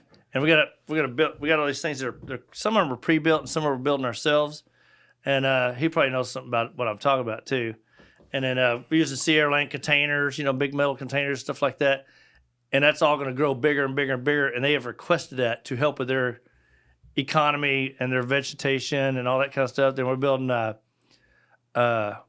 creameries for taking milk from sheep. And those are big. I think the last thing we were thinking about was like 7,000 head of sheep, something like that. 7,000. And then also we have beef cattle, and then the dogs. That's another thing with him because he does that. Oh, you're setting up the canine thing. Yeah. And because we like us some Malinois and stuff like that a lot. And that's kind of the tip of the iceberg for all that right there. But it's just so massive. And then we're gonna take a bunch of guys, like we were working on Rangers that are getting out of the Army, retired or just getting out, and trying to cause the ones that are already there, in Second Ranger Battalion, and just pull them straight over as firearms instructors and personal security guys. Obviously, the high-end executive security, pays more money. Just depends on what your quals are and what you want to do, and maybe you're tired of running around all over the countryside and you want to just teach people how to shoot every day. Right. And so that'll happen there. A lot of stuff with Dubai, some countries in South America. We're going to be traveling to do different things. For old time's sake. Belize. Oh yeah, of course. A little friendlier. Belize, Guatemala, some places like that. And we're about to go, and we're going to hit probably 7 countries in Africa to do some reconnaissance for some stuff and sign a bunch of documentation and things like that. So when you do these jobs, you're bringing in a lot of contractors, right? Oh yeah. So that's like 1099s. This is also going to end up being an 18 series call out at some point. What do you mean by that? I mean, if you're 18 series anything and you're looking for somewhere to work, Bravo, then, Charlie, Delta. Oh, sign on. Yeah, Bravo, Charlie, Delta, Echo, Alpha, whatever you want. Sign on up, baby. Yeah, holler. Alphabet. And I won't be in the hiring mood position and all that stuff for another probably 2 or 3 months. But if somebody wants to do it, let me know, because it's going to be a good deal. Okay. Good to know. So I just totally plugged the hell out of that. Marines too, though. Oh yeah, Marines, everybody. Marines are cool. When did you guys first meet? Because we're in the second episode now. We talked about your background with VETPAW in the first episode, Ryan. The one after this is going to be an episode with you that you and I are going to record tomorrow. So people check out that podcast. Look for that coming next. But just as a refresher for people who didn't see the first episode, VETPAW, what is it? Veterans Empowered to Protect African Wildlife. We are a 501c3 nonprofit organization. We're U.S. based, but we are full time in South Africa as our headquarters, and we travel all throughout Africa. Combat veterans, training, advising, and assisting in wildlife protection and conservation. And this is an organization that's near and dear to my heart. But what you do, we talked about this when you were first here in episode 117. What you guys essentially are trying to educate people on is that there are these international poaching syndicates that are funded by foreign governments in some cases, and they are often executed by quite literally terrorists, be it ISIS-K in Africa, or I wasn't sure what my signal was. What were some of the other ones? Some of the other terror groups in Africa. The names are getting away from me right now. Al-Shabaab, Boko Haram, but they're both pledge allegiance to ISIS. Okay, so it's kind of all one and the same. There's cells everywhere. So you guys have done both overt and covert work, be it undercover or just also unknown patrolling to protect animals. And I also want to say VETPAW is literally responsible for the white rhino still existing. There were 15,000 when you got there in 2013, very close to being declared extinct. There's, I believe, over 30,000 now. That's amazing. Well, thank you. I got to say, we're just a small slice of the pie, man. Conservationists as a whole. Just all their sacrifices are what did it. I can't say that VETPAW is solely responsible for that at all. But, we're proud to just be accepted in conservation and be a part of it. Well, it's awesome. And we're going to talk about it in the next episode. Yeah. But how did you get involved with VETPAW, Danny? 5 years ago? Yeah, you'll have to ask him because he contacted me. I don't know. No, I didn't. Oh, see, I just mysteriously showed up. You know what? I don't know how did I. Or was it? No, it was Lynn. Lynn. There we go. Common denominator. So Lynn Westover, who's VETPAW's former director of operations, he's still on our board now. He's Force Recon Scout Sniper. He runs a company called SLC Squared, which stands for 6 Layers Consulting. Squared. Yeah. So it's SLC2.com. Mm-hmm. And they teach human terrain mapping, behavior pattern recognition. But he had a whole list of qualified potential cadre members to come and teach and do our selection course for veterans. I couldn't just do it by myself and my staff of guys. They're qualified, they're great, but we needed more help. We needed subject matter experts to help in different territories testing or different curriculums to test and make sure they're qualified and then teach them other things. And Danny came in, taught the human terrain mapping, behavior pattern recognition with those guys, and then also taught our medical side of things and helped with the shooting. Did you have familiarity with the poaching before you got in touch with them? I've touched it from the outside. I've never gotten to do it. Yeah. I've been around it a little bit. I've dealt with people who did deal with it, I guess is a better way to put it. Because military, we deal with the guys who do approach that kind of stuff, the ones that pursue it. I've never got to do it at the scale that they're going to. we're always trying to not cross paths so I can go do some of this stuff with him, but I'm always doing something when he's doing it. You know, we have a hard time doing it at the same time. But I mean, I barely touched it. I just know a good bit about it from being around people who do it over there. So he's taught a lot of the guys that are with us now. Oh yeah, I taught a lot of people how to do it. Oh yeah, he makes our guys better. That's awesome. Yeah. That's great. It's great to have guys Anti-poaching is dangerous. I mean, you can get yourself messed up pretty quick doing that. You got to stay on top of your game. So all those dudes that are doing it for him, I mean, they passed a rigorous selection process to even be there. It's not boot camp, but you're going to be as tired as boot camp. Yeah, but we'll sure send you on your way if you're not doing a good job. I mean, not that you're doing a good job. You don't show you have the ability to do it correctly, or you don't adapt to the environment, that kind of thing. Because that's one of those things that we're not being mean to anybody. If we send you away, you don't belong there because you're going to get hurt possibly. Right. It's one of those things. Like you don't send just the average person to Bosrah to run ops door kicking. You know what I mean? You find somebody who knows how to do it, and that's the people you put in there to do it. Because otherwise, you're going to start piling up dead bodies. You got to get somebody that knows that's in it for the right reasons too. I don't want somebody that's coming out there to drop bodies. Like, hey, been there, done that. We've had enough. We're not here to start a war. Mm-hmm.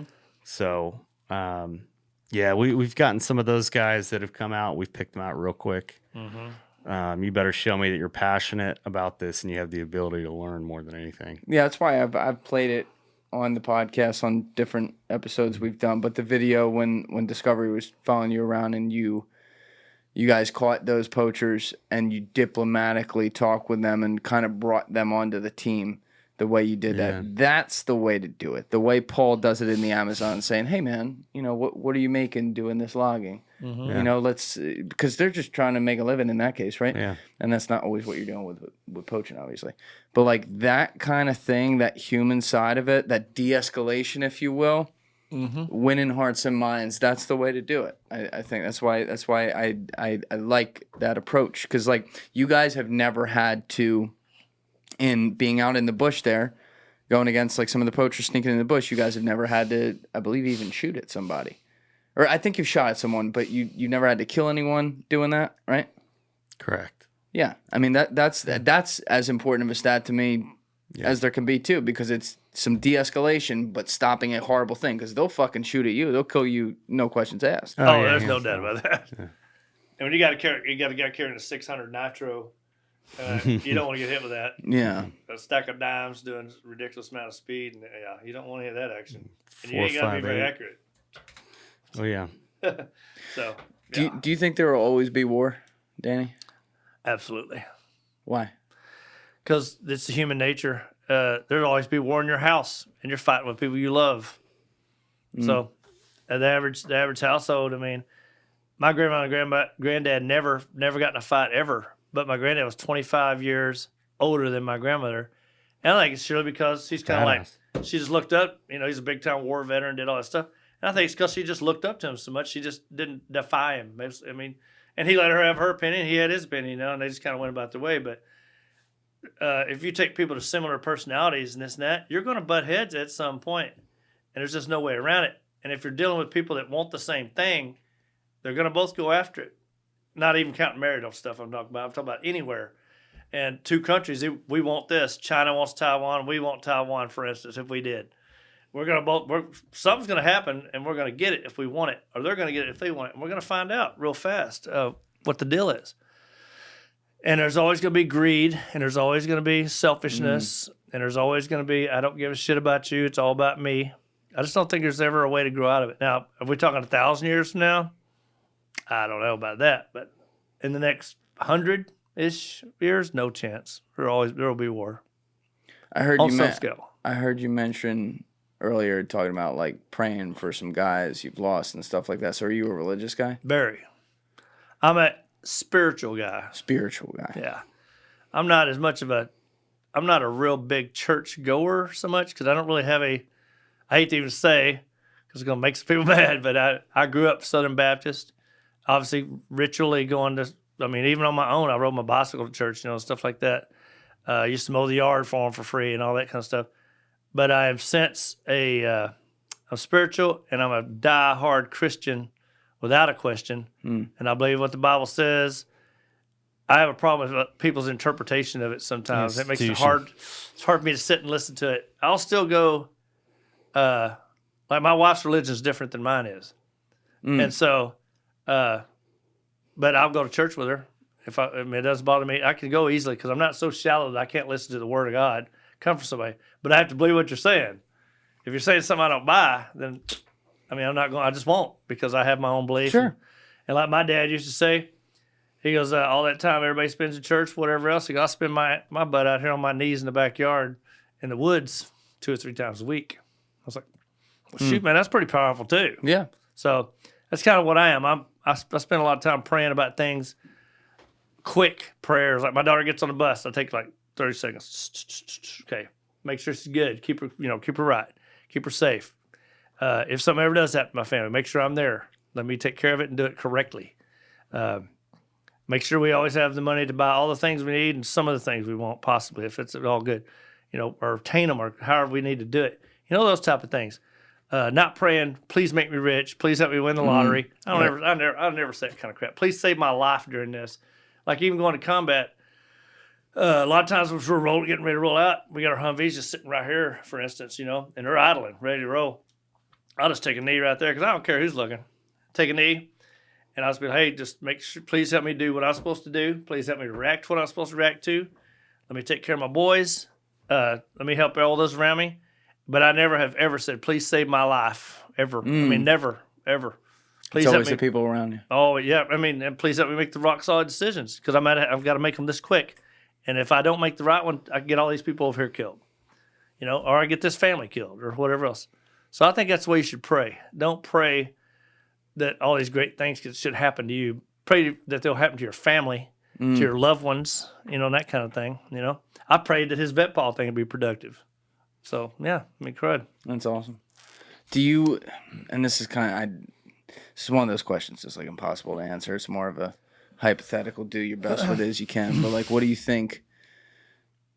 The God that you believe in with the Bible that looks up over all of us. What do you think he thinks of war? And your opinion that like is always going to be around. I think he knows it's inevitable too, and it's all part of a test. Most likely. I mean, that's just kind of a shot in the dark, but he knows it's inevitable. He created us, and this is all stepping stone to get to another spot. Now, if there's going to be an end to it, it's because we have developed over a period of time, a good long period of time. Because I mean, we've had thousands of years so far, we hadn't fixed it yet. I mean, not even kinda, not even any better, none. And it's actually worse because our weapons are better. More destruction. I mean, and fist fights are no less than they've ever been. You take away all rifles and guns away from anybody, somebody beat your head in with a brick. I mean, it's the way it goes, or a stick. I think it's all a stepping stone. It's all a test, and it's a matter of how you handle the test. Yeah, it's kind of like it's always a test of what are my people doing. He knows what you're going to do. He has control of it entirely, but it's free will. So he wants to see what you'll do. You know what I mean? So he's just watching, and here's this. I'll give you this guidance. You might not even know the guidance, but you're getting it somehow, some way. Like it's one of the things I'm thinking for my blessings, even the ones I don't see, because there's a bunch, but I don't see them. But they're pretty good because I'm doing all right. You know what I mean? I'm not poor, and I'm not poverty-stricken and starving. And I'm smarter than I was, 6 months ago or something. I've learned something somewhere along the way. And I think he just goes. And maybe he saved my life through all these events that probably I shouldn't have lived through, honestly. Some of them, for one event, for 1 2-minute thing somewhere. That's right. Might matter. And the guy I save will be the guy that keeps us from ever having war again. Who knows? I mean, it could be that extensive. Yeah. That's stupid. That's just how extensive things could be. You just don't know. So what you do is you pray, go about your way, and spread the word, show everybody your faith, and be thankful for what you got. Well, there's so much from your career and your life and how you've lived it to be proud of and everything. And it sounds like obviously you got away without, like you said, accidentally killing someone you didn't mean to kill or something like that. But are there things about anything in your career that you regret? I wish I'd spent more time with my family, but it wasn't my option. But I believe I'd be a lot closer with my kids, a whole lot closer, if I'd spent a lot more time with them, a whole lot more. You're around the world though too. Yeah, You're doing the job. Yeah, and it's one of those things. It's like what's most important to you. It's like, should your kids be more important? No, I don't know. It's hard to say, but at the time, it seemed like it was very important for me to be there, and I felt like I was the guy for the job. Somebody spent a bunch of money teaching me how to do it, and I went after it to do it. But you don't really understand the effects that are having at that time. And so now my kids, my oldest son especially, he's adapted and came back because my two sons especially, but they held it against me somewhat. And as they got older, all of a sudden, especially my oldest one, doing all kinds of deployments and stuff like that, he's like, man, I owe you an apology, dude.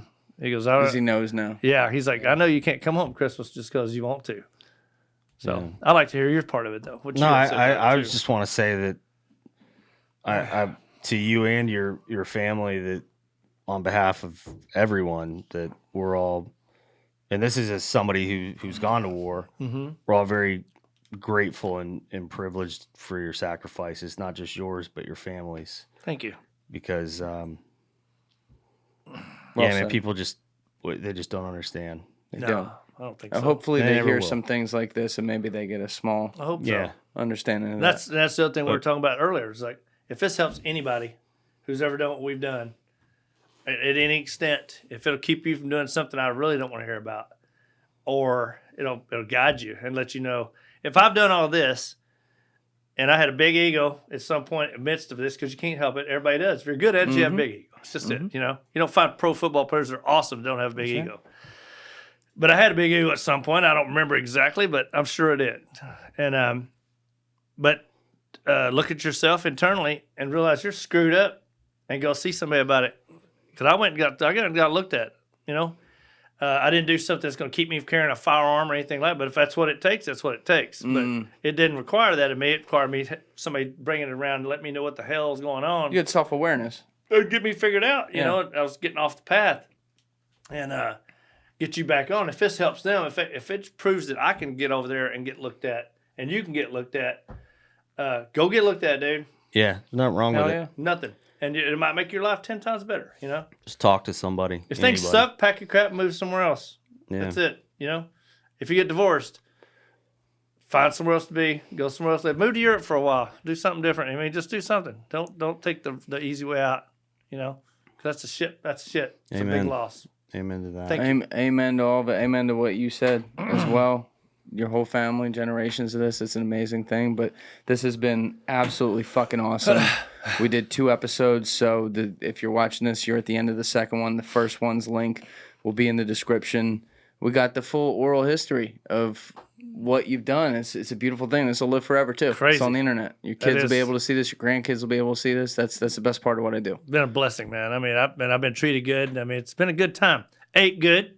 So that was nice. We got some good food around here. A condom out of 2 meals, in case y'all wondering. A little bit of free beer. So, but I really appreciate you doing it. I appreciate you asking me to do it, and I appreciate you referring me up here, man. Thinking I was good enough to be on this thing, Hell yeah. But Ryan, you're going to be up next, so people stay tuned for the next episode. Come give me a hug, dude. We're going to go in your stuff. Let's hug it out. Everybody else, you know what it is. I love you. Give it a thought. Get back to me.